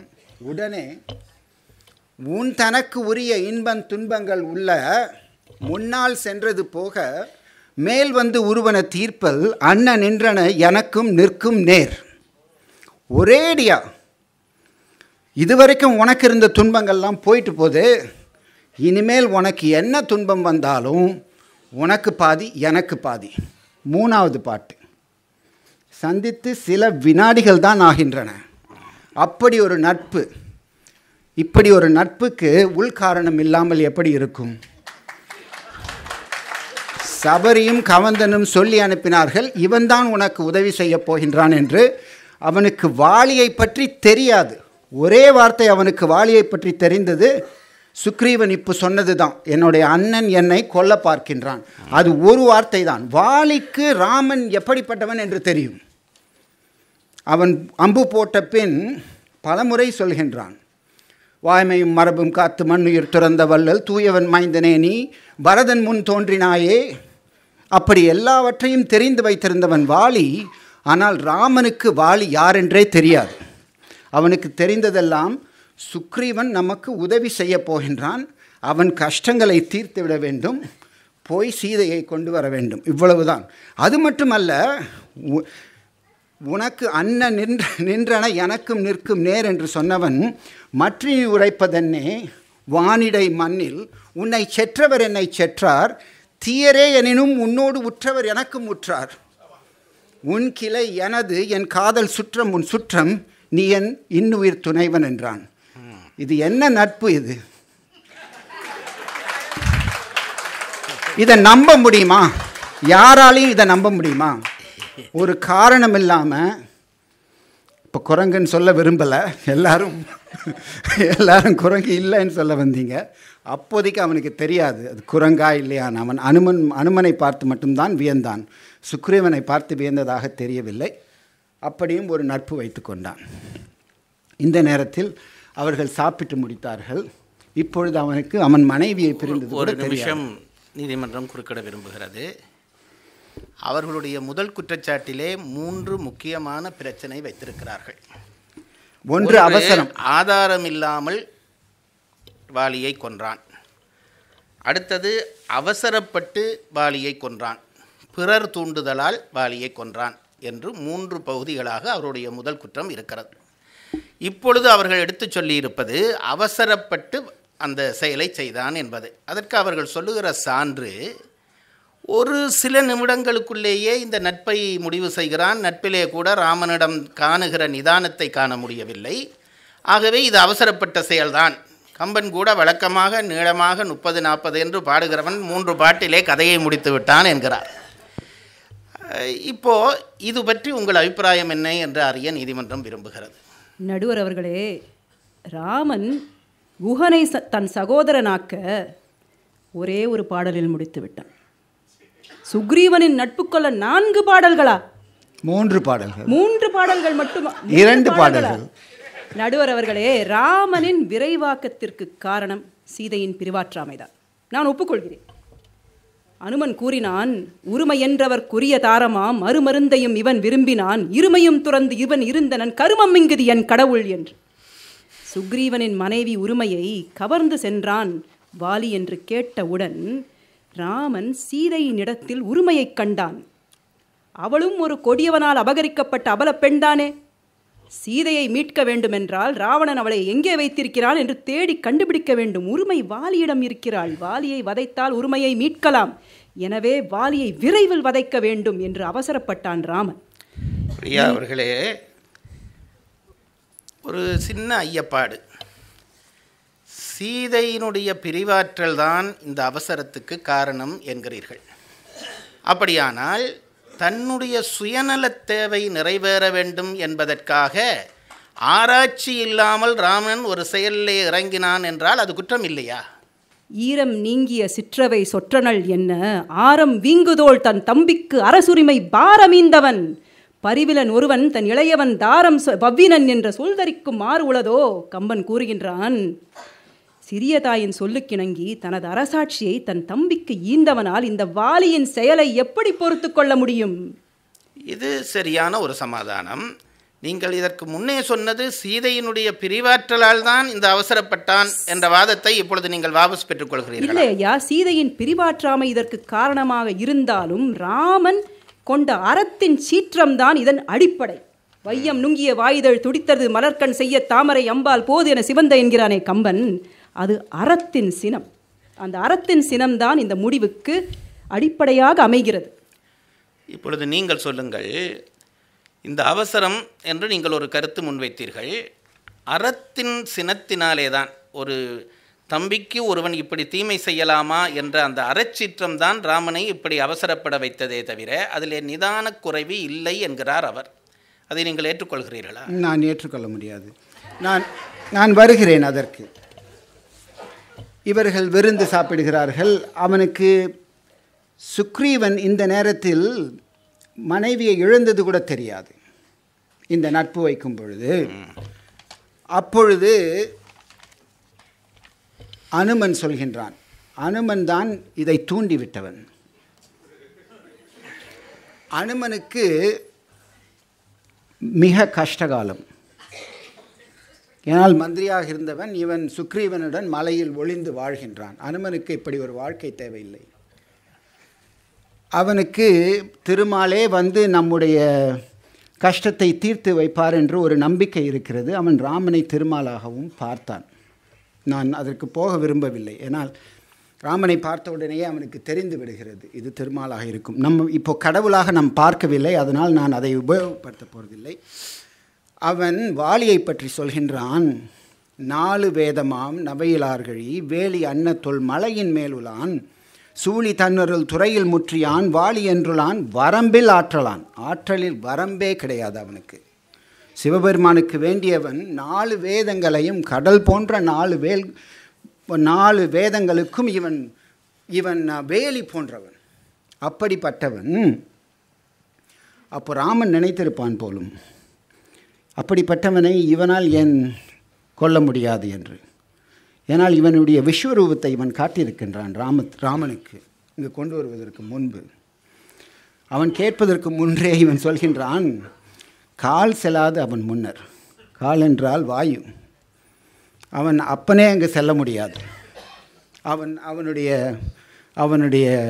இது இல்லாமல் அனுமதி இல்லாமல் கால் செல்லாது அவன் முன்னர் கந்தவேல் வேல் செல்லாது அவன் மார்பில் வெற்றியான் வாள் செல்லாத வாய் அலது ராவனின் கோல் செல்லாது அவன் குடை செல்லாது.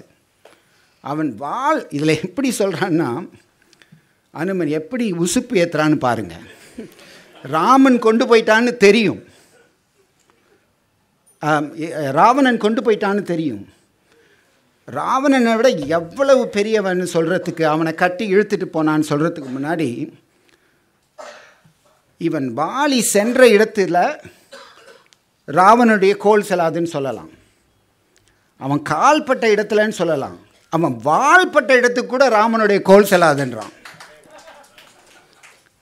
அப்படி ஒரு அதுக்கப்புறம் தான் அவன் உரிமையை கொண்டது எல்லாத்தையும் சொல்கிறான். அப்போ தான் ராமனுடைய இந்த வார்த்தைகள் தான் பிறர் தூண்டுதலால் ராமன் குற்றம் செய்தான் என்பதற்கு இதைத்தான் நீங்கள் சான்றாக. அதை உடனே ராமன் என்ன சொல்கிறான், உலகம் ஏழினடு ஏழும் வந்து அவன் உயிர்க்கு உதவி விலகும் என்னிடும் வெனினும் வில்லிடை வாளியின் வீட்டி தலைமையோடு நின் தாரமும் இன்று தருவேன். இன்னைக்கே உனக்கு தன்றேன். அவனை கொன்னுட்டு புலமையோய் அவன் உறைவிடம் காட்டு என்று புகன்றான். இப்போ மரண தண்டனையே கொடுத்துட்டான். 10 நிமிஷம் கூட ஆகலை. நடுவர் அவர்களே, இதுக்கு நான் ஆட்சேபனை கூறலாமா? சொல்லுங்கள். அனுமன் யார்? இல்லாத உலகத்து எங்கும் இங்கு அவன் இசைகள் கூற கல்லாத கலையும் வேத கடலுமே என்னும் காட்சி சொல்லாலே தோன்றிற்றன்றோ யார்கொலு சொல்லின் செல்வன் வில்லார் தோல் இளைய வீர விரிஞ்சனோ விடைவலானோ என்று தன் அறிவு திறனால் ராமனை வியக்க வைத்தவன். நீதியின் நின்றீர், வாய்மை அமைந்தீர், நினைவாலும் மாதர் நலம் பேணாது வளர்ந்தீர், மறையெல்லாம் ஓதி உணர்ந்தீர், ஊழி கடந்தீர், உலக மீனும் ஆதி அயன்தானே என யாது மறைகின்றீர் என்று கம்பனால் போற்றப்பட்டவன் அனுமன். அனுமன் வாலியின் பெருமைகளை எடுத்து கூறினான். வாலியின் வில்லாற்றலை, வாலியின் தவச்செல்வத்தை பற்றி கூறினான். அனுமன் என்ன கூறினான்? மீக்கொள் ராமனை பற்றி கூற வேண்டும். மீக்கொள் ராவணனை பற்றி கூற வேண்டிய அவசியம் இல்லையே. அதற்கு ஒரு காரணம் உண்டு. இந்த பாடல் கேளுங்கள். மீக்கொள் வாலினால் மிடல் ராவணன் தொக்க தோழரத் தொடர்படுத்த நாள் புக்கிலாதவும் பொழியறத்த நீர் உக்கிலாத வேறு உலகம் யாவதோ என்கிறான் அனுமன். வாலி ராவணனை தன் வாலில் கட்டி உலகம் முழுவதும் உதிரம் சொரிய இழுத்துச் சென்றானாம். குரக்கன் சீறினால் அரக்கன் அலறுவான். ஆனால் வாலியின் வெற்றிகள், அடுத்த பாடலிலேயே ராமன் கூறுகிறான், வாலியின் வெற்றிகள் புயபலத்தினால் வந்தவை அல்ல, தவபலத்தினால் வந்தவை. கிட்டுவார் பொறக்கிடைக்கின் அன்னவர் பட்ட நல்வலம் பாகமெய்துவான், 8 மாத்திரத்து இறுதி நாளமுற்று அட்டமூர்த்தி தான் பணியும் மாற்றலான்.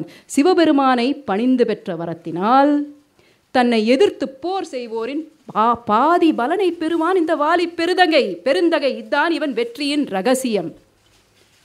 நடுவர் அவர்களே, அனுமன் ராமன் வாலியை வதைப்பேன் என்றபொழுது உடன்பட்டான். அது மட்டுமல்லாமல் சுக்ரீவனையும் உன்னினேன் என் உள்ளத்தில் உள்ளதை உறவோ என்ன வாலியை காலனுக்கு அளிப்பது ஓர் ஆற்றல் என்ன வீரர்பால் இல்லை என்று சொல்லி உடன்பட வைத்தான். ஆனால் அனுமனும் ராமனும் அறம் வழுவாத இருவர்கள் வாலி வதைக்கு அரசாணிக்கால் நட்டார்கள்.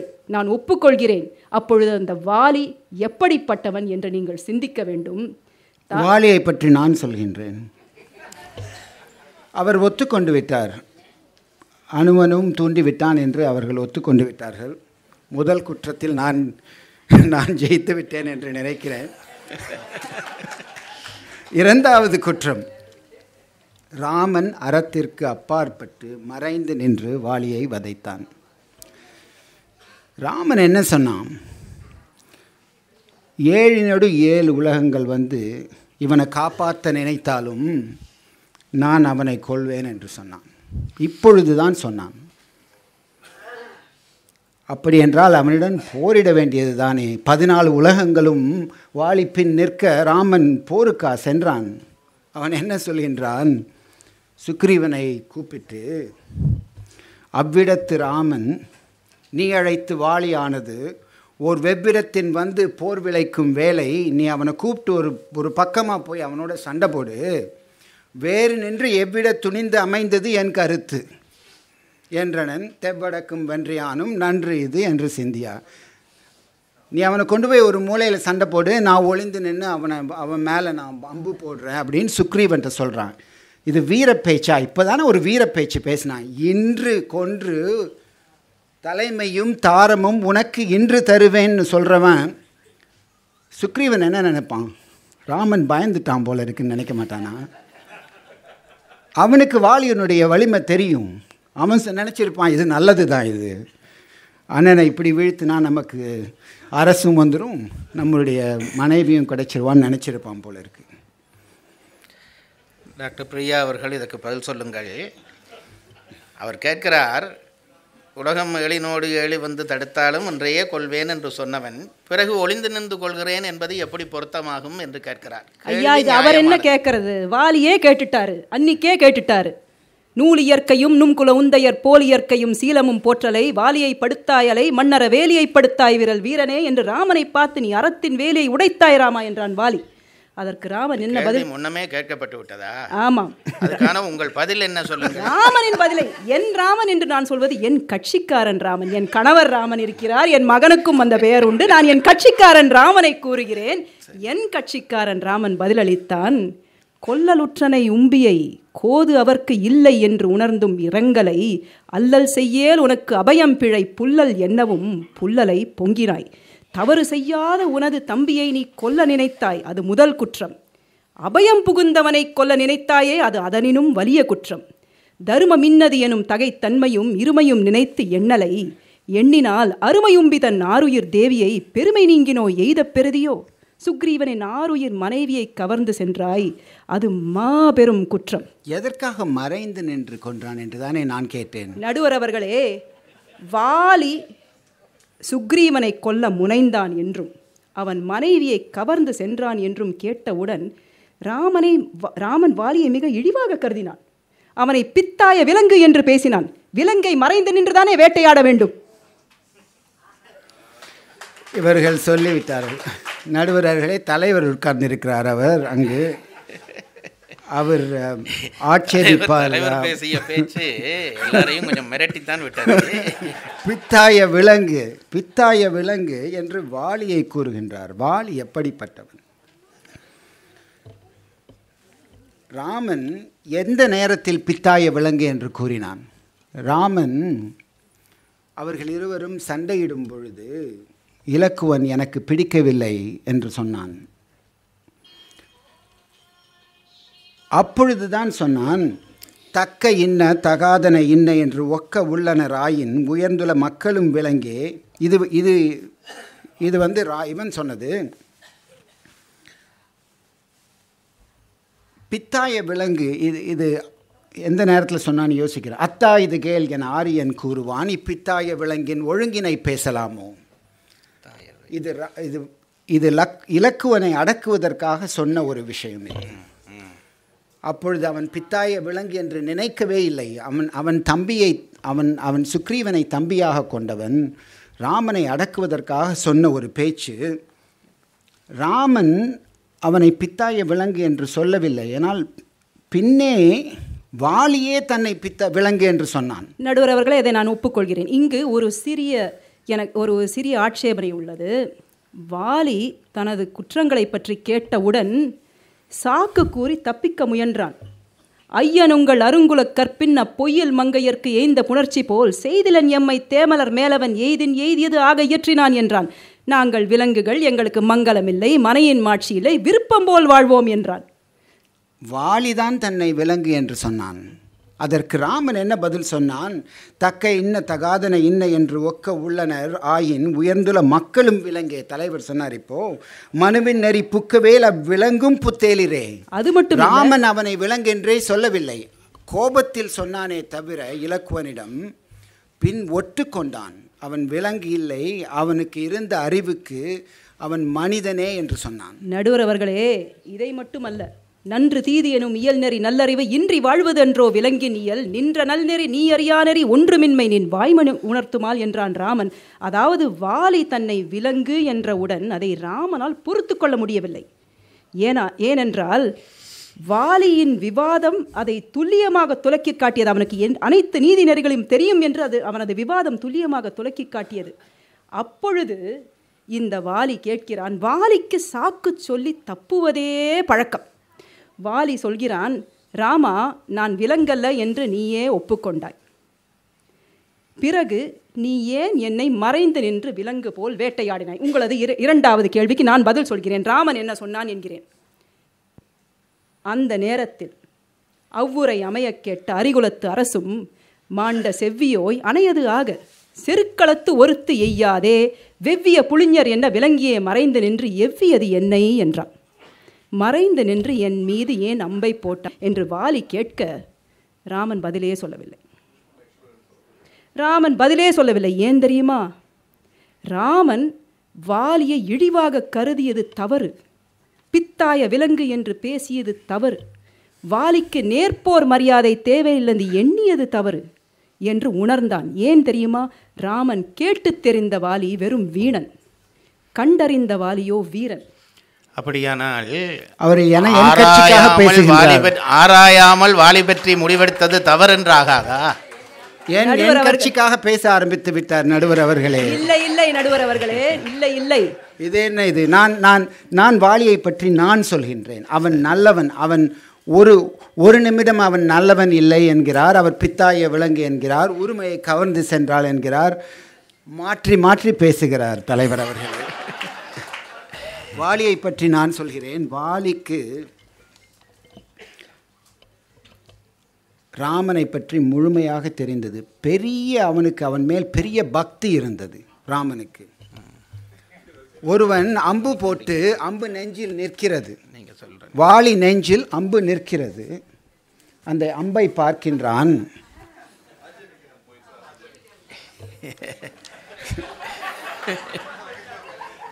ரகசியமா இவ்வளவு நேரம் அவரோடையும் பக்கத்துல இருந்து பேசிக்கிட்டு இருந்தேன். முதலில் வாலி என்பவன் ராமன் என்பவனை சுக்ரீவன் துணைக்கு கொண்டு வருகிறான் என்று வாலியின் மனைவி சொன்ன பொழுது ராமன் என்ன சொன்னான்? உழைத்தவள் இருவினைக்கு ஊறு காண்கிலாது அழைத்த அயர் உலகினுக்கு அறத்தை ஆறலாம் இழைத்தவர்க்கு இயல்பு அல இயம்பியன் செய்தாய் பிழைத்தனை பாவி பெண்மையால் என்றான்.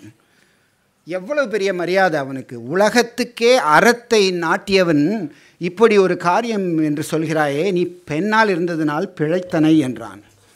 பிறகு அவன் நெஞ்சில் மார்பு தோய்ந்த பொழுது அவன் வெட்கப்பட்டான், கோபப்படவில்லை. நாம் எப்பொழுது வெட்கப்படுவோம்? நாம் தவறு செய்தால்தான் வெட்கப்படுவோம். வேறு ஒருவன் தவறு செய்தால் கோபப்படுவோம். ராமனை தன்னாக பார்த்தான், நகையுற நாடுட்கொண்டான். பிறகு அவன் மார்பில் ராமன் வந்து நிற்கின்றான். ராமன் மீது எப்போதாவது கோபம் கொண்டானா? அவன் கோபம் கொள்ளவே இல்லை. வாய்மையும் மரபும் காத்து மண்ணுயிர் துறந்த வல்லல் தூயவன் மைந்தனே நீ மரதன் முன் தோன்றினாயே தீமைதான் பிறரை காத்துத்தான் செய்தால் தீங்கன் ராமோ வாய்மையும் அன்றி நட்பும் தர்மமும் காத்து நின்றாய் என்பது வருத்தம், கோபம் கிடையாது. மறுபடியும் ராமன் செய்த தவறுக்கு ஏதோ ஒரு காரணம் பார்க்கின்றான். நீ உன் மனைவியை இழந்ததனால் திடுக்கிட்டு இப்படி ஒரு காரியம் செய்தாயோ என்று அவனே ஒரு காரணம் கூறுகின்றான். கோயில் தர்மம் உங்கள் குலத்து உதித்தோர்களுக்கெல்லாம் ஓவியம் எழுதவண்ணா உருவத்தாய் உடைமை அன்றோ ஆவியை சனகன் பெற்ற அன்னத்தை அமிழ்தின் வந்த தேவியை பிரிந்தனை போலும் செய்கை, நீ செய்த செய்கை அவள் பிரிந்ததனால் வந்ததோ என்றோ என்கின்றான். கடைசியில் இப்போதே கேட்டுவிட்டான். இருவர் போர் எதிருங்காலை இருவரும் நல்லுற்றாரே ஒருவர் மூல் கருணை கொண்டு ஒருவர் மேல் ஒளித்து நின்று வரிசிலை குழைய வாங்கி வாயம்பு மருமத்து எய்தல் தருமமோ பிரிதன் ராமோ என்று அடங்கி கேட்கின்றான். என்னை கொன்றது தர்மமா என்று கேட்கின்றான். இதில் எங்கு கோபம் இருக்கிறது? ஒரு இடத்தில் பிரியா அவர்களே, நடுவர் அவர்களே, டாக்டர் ரேலா அவர்களுடைய அந்த ஆதங்கத்தை புரிந்து கொள்ளுங்கள். நடுவர் அவர்களே, அதாவது இவ்வளவு பெருந்தன்மை உள்ள ஒருவனை இந்த ராமன் அவசரப்பட்டு விசாரிக்காமல் கொன்றான். கடைசி நேரம் கூட ராமனை காப்பாற்ற முயற்சித்த ஒருவனை கொல்வது என்பது குற்றமில்லையா? இன்னொன்று சொல்கின்றேன், நீங்கள் உருகி விடுவீர்கள். பல டாக்டர்களாலே முடியாத காரியத்தை நீங்கள் செய்கிறேன் என்று சொல்கிறீர்கள், சொல்லுங்கள்.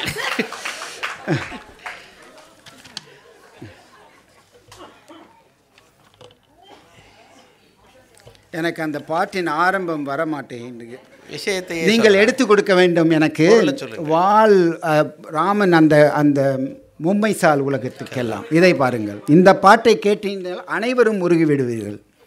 ராமன் அம்பு போட்டான், மார்பில் அன்பு நிற்கிறது. ராமன் இன்னும் வெளியே வரவில்லை. அம்பை இழுத்து பார்க்கின்றான், அது வெளியே வரவில்லை. ரத்தம் படிந்த அன்பு, அதில் ராமனின் நாமம் இருக்கிறது. அப்பொழுது அவன் நினைக்கின்றான், மும்மைசால் உலகுக்கெல்லாம் மூல மந்திரத்தை முற்றும் தம்மையே தமர்க்கு நல்கும் தனிப்பெரும் பதத்தை தானே இம்மையே எழுமை நோய்க்கும் மருந்தினை ராமன் என்னும் செம்மை சேர் நாமம் தன்னை கண்களில் தெரிய கண்டான். அந்த நிலையிலும் செம்மை சேர் நாமத்தை கண்களில் தெரிய கண்டான். அவர்களே, நீங்கள் கல்லீரல் மாற்றுவதில் தான் விற்பனர் என்று நினைத்தேன்.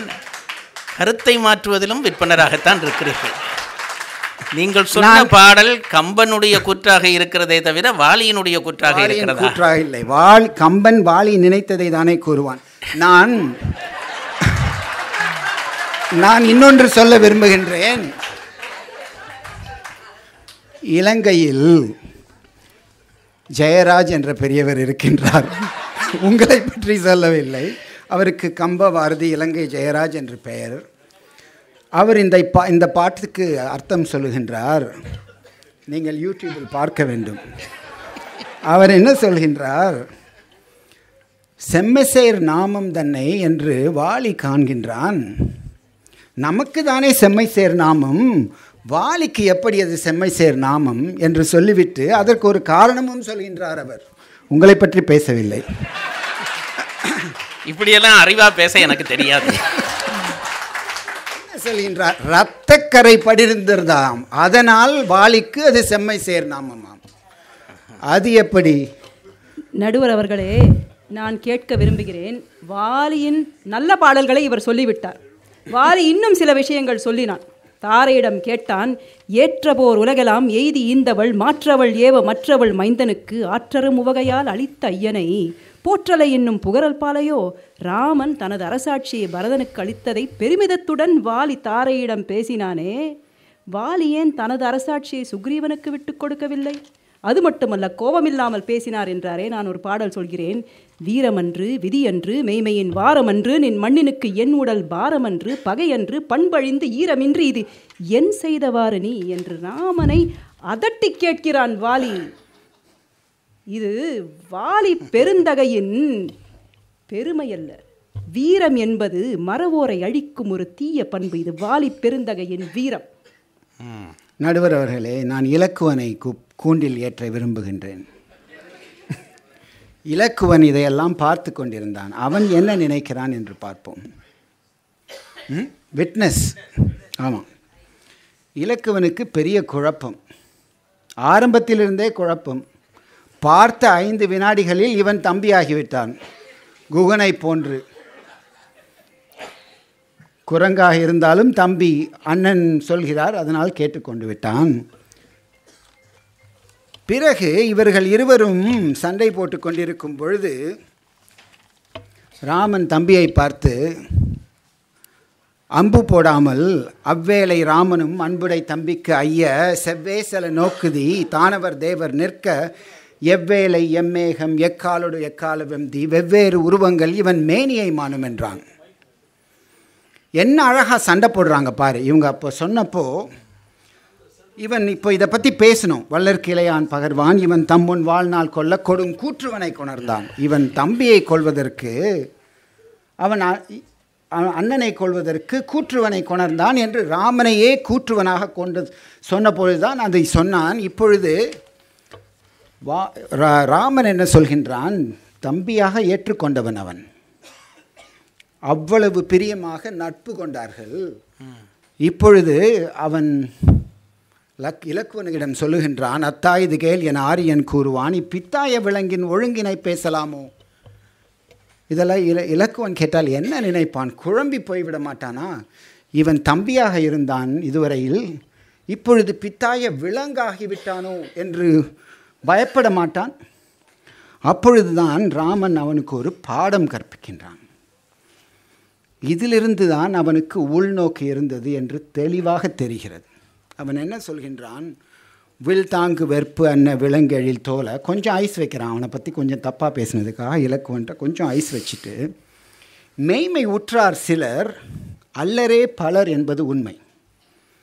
நல்லவங்க இந்த உலகத்தில் நல்லவங்க கம்மி, கெட்டவங்க தான் அதிகம். பெற்றார் பெற்ற பயன் பெறும் பெற்றி அல்லால் அற்றார் நவை அற்றலும் ஆகுனர் ஆர்கோல். இதுக்கு நீங்கள் தான் அர்த்தம் சொல்ல வேண்டும், எனக்கு கடினமாக இருக்கிறது. கெட்டவர்கள் தான் அதிகம், நல்லவர்கள் குறைவு. அவர்களிடம் நாம் ஆக வேண்டிய காரியத்தை பார்த்து கொண்டு போய்கொண்டே இருக்க வேண்டும். இதுதான் இதற்கு அர்த்தம். தம்பி என்றான், குரங்கு என்றான். இலக்குவன் அதை பற்றி கேட்ட பொழுது, நம் காரியத்தை பார்த்துவிட்டு நாம் போய்கொண்டே இருக்க வேண்டும், நல்லவர்கள் கெட்டவர்கள் என்று நாம் சொல்லக்கூடாது என்று சொல்லிவிட்டான். நடுவர் அவர்களே, நீங்கள் சொல்றதை பார்த்தால் ராமன் இன்றைய அரசியலிலும் இருக்க தகுதியானவன் போல் தெரிகிறது. நடுவர் அவர்களே, ராமன் குழம்பி போயிருக்கலாம், இலக்குவனுக்கு எந்த குழப்பமும் இல்லை. நானும் இலக்குவனை அழைக்கிறேன், விட்னஸாக இல்லை, வழக்கறிஞனாக. ராமன் மௌனம் பாலித்தான் என்றேன் அல்லவா? வாலி ஏன் என்னை மறைந்து நின்று வதைத்தாய் என்று கேட்டபொழுது ராமன் மௌனம் பாலித்தான். அப்பொழுதுதான், அந்நொடியில்தான் கம்பராமாயணத்தில் வாலி வதை வழக்காக மாறியது. ஏனென்றால் குற்றவாளி மௌனம் பாலித்து தலை குனிந்தான். அவனுக்காக ஆஜரான முதல் வழக்கறிஞன் எழுந்து நின்றான். 4 வரிகளில் வழக்கின் ஆழத்தைக் கண்டான், தீர்ப்பும் அளித்தான். இலக்குவன் இயம்பலுற்றான். முன்பு நின் தம்பி வந்து சரண்புக முறையில்லோயை தென்குலத்து உய்ப்பெண் என்று செப்பினன். செருவில் நீயும் அன்பினை உயிருக்கு ஆகி அடைக்கலம் யானும் என்றி 80 கருதி அண்ணல் மறைந்து நின்று எய்தது என்றான். வாலிவதை படலத்தின் ஆணிவேர் இந்த பாடல். நான் பொருள் கூறுகிறேன், கேளுங்கள். இலக்குவன் கூறினாள், வாலி, நீ உன் தம்பியை கொல்ல முனைந்தாய். அவன் தன் உயிரை காக்க வேண்டி ராமனிடம் அபயம் புகுந்தான். ராமன் வாலியை வதைத்து அவனை காப்பாற்றுவேன் என்று வாக்களித்தான். இதுதான் முதல் 2 வரிகள். அடுத்து இலக்குவன் கூறினான், வாலி, ராமன் உன் முன்னே வரவில்லை. ஏன் தெரியுமா? முன்னே வரவில்லை என்றால் சமரசம் பேசவோ நேர்போர் செய்யவோ வரவில்லை என்று பொருள் கொள்ள வேண்டும். ராமன் உன் முன்னே வரவில்லை. ஏனென்றால் ராமனை கண்டவுடன் நீ சரணடைவாய். உன் உயிரை காக்க வேண்டி மட்டும் சரணடைவாய். இலக்குவனுக்கு எந்த குழப்பமும் இல்லை. இலக்குவன் மதிநுட்பத்தை இங்குதான் நான் பார்க்கிறோம். பள்ளத்தூர் பழனியப்பனையா கூறியிருக்கிறார், மதிநுட்பம் என்பது நுட்பத்தினும் நுட்பமாக நுழைந்து ஆயும் நுண்ணறிவை குறிக்கும் என்று. இலக்குவன் மற்றவர்களை விட வாலியை நன்றாக புரிந்து கொண்டான். பிறன்மனை நயத்தல் குரக்கர்களின் வாழ்க்கை முறை என்றான் அல்லவா? வாலி வஞ்சமனமுடையவன். நீதி நெறிகள் அறிந்த வாலி புலன்களின் ஈர்ப்பில் வாழ்பவன். அறநெறிகள் நிறைந்த வாலிக்குள் புலனடக்கமின்றி வாழ்ந்தது ஓர் விலங்கு. அந்த விலங்கு அறத்தின் வேலியை உடைத்தெறிந்து வெளியே வந்தது, வாலியை தவறு செய்ய தூண்டியது. ராமன் வாலியை பார்த்திருந்தால் வாலி தன் தவறை உணர்ந்து வருந்த மாட்டான். உயிரை காக்க வேண்டி மட்டும் சரணடைவான். ராமனும் மன்னித்து விடுவான். இன்று வந்தான் என்று உண்டோ, எந்தையை யாயை கொன்று வந்தான் என்று உண்டோ, அடைக்கலம் கூறுகின்றான். துண்ணி வந்து அன்பு செய்யும் துணைவனும் அவனே, பின்னம் பின்றும் என்றாலும் நம்மால் புகழின்றி பிரிதுண்டாமோ என்று வீடனன் அடைக்கல படலத்தில் என் தந்தையையும் தாயையும் கொன்று வந்தவனுக்கும் அடைக்கலம் தருவேன் என்றவன் ராமன். அதுதான் ராமனின் சரணாகதி கொள்கை. இவ்வாறு ராமன் வாலியை மன்னித்து விட்டால் 2 சகோதரர்களின் பூசல் சுமூகமாக தீரும். சில நாட்களுக்கு பிறகு புலன்களின் ஈர்ப்பில் வாலி மீண்டும் இதுபோல் தவறு செய்தால் பிறகு சரணாகதிக்கு என்ன மதிப்பு, ராமனுக்கு என்ன மரியாதை? எனவே வாலி சரணாகதிக்கே ஒரு விதிவிலக்கு என்று நிலவினான் இலக்குவன். அது மட்டுமல்ல, வாலி இழிவானவன் என்று ராமன் கருதினான் அல்லவா? அந்த கருத்தின் விளைவுதான் வாலி வதை. கருத்து தவறு. வாலி இழிவானவன் அல்ல, ஆனால் வாலி வதைக்கப்பட வேண்டியவன் என்று தீர்ப்பு கூறினான் இலக்குவன். தவறை உணர்ந்தவன் மன்னிக்கப்பட வேண்டும். தவறை உணர்ந்தவன் மன்னிக்கப்பட வேண்டும். உணர்ந்தும் தவறு செய்பவன் தண்டிக்கப்பட வேண்டும். இப்படித்தான் தண்டிக்கப்பட வேண்டும் என்று இலக்குவன் சரியான தீர்ப்பை கூறினான். இதை வாலி முழுமனதாக ஏற்றுக்கொண்டான். சரமாரியாக ராமனிடம் விவாதம் நடத்திய வாலி இதை கேட்டவுடன் தனது விவாதத்திற்கு ஒரு முற்றுப்புள்ளி வைத்தான். இலக்குவன் கூறியது முடந்தை நியாயமாக இருந்தால் அதை கிழித்தெறிந்திருப்பான் வாலி. மறுத்து தாயென உயிர்க்கு நல்கி தர்மமும் தகவும் சால்பும் நீயென நின்ற நம்பி நெறியினின் நோட்கும் நேர்மை நாயென நின்ற எம்பால் நவையற உணரலாமோ தீயென பொருத்தி என்றான் சிறியென சிந்தியாதான். வாலியே ராமன் அறம் தவறவில்லை என்று கூறிவிட்டான். தனது தவறை உணர்ந்து ராமனிடம் மன்னிப்பு வேண்டினான் சிறியன சிந்தியாதான். நடுவர் அவர்களை, நீங்கள் எனக்கு சொல்லி தந்த பாடம். நீங்கள் துரோணாச்சாரியர் என்றால் நான் ஏகலவ்யன். ராமனை பற்றியும் ராமாயணத்தை பற்றியும் உங்களிடம் நான் பல விஷயங்கள் கற்றிருக்கிறேன். நீங்கள் திருக்குறளை பற்றி எனக்கு சொல்லி தந்த பாடம். அறம் என்றால் என்ன? விதித்தன செய்தல், விலக்கியன ஒழித்தல். சத்திரியனாக பிறந்த ராமன் உரிமையையும் சுக்ரீவனையும் எளியவர்களை காத்து விதித்தன செய்தான். சரணாகதிக்கே விதிவிலக்கான வாலியை அழித்தான், விலக்கியன ஒழித்தான். ராமன் அறம் தவறவில்லை. மிகவும் வீரப்பாக பேசினார்கள். இல்லை, இப்போ வாலி குற்றவாளியா நான் குற்றவாளியா என்று குழம்பி நிற்கிறேன்.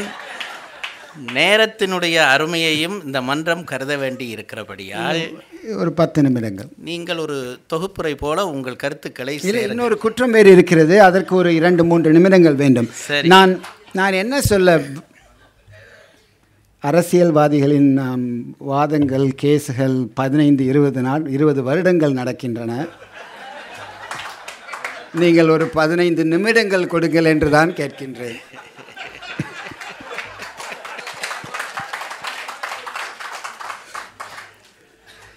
வாலி எஞ்சி இருக்கக்கூடிய உங்கள் வாதங்களை எல்லாம் தொகுத்து நீங்கள் சொன்னால் நான் இன்னொன்று சொல்ல போகின்றேன். ராமன் வாலியை வதைக்க தயங்கினான். இதை கம்பன் அழகாக போட்டிருக்கின்றான். ராமனின் அம்பும் தயங்கியது, அதையும் நான் சொல்லப் போகின்றேன். ராமன் கம்பன் 50 பாட்டு எழுதினான் என்றால் ராமன் வாலியை வதைக்கவில்லை. வாலி வெளியில் வந்தவுடனேயே மறைந்து நின்று அம்பு போட்டிருந்தான். கம்பன் 50 பாட்டு எழுதியிருக்க வேண்டியதில்லை.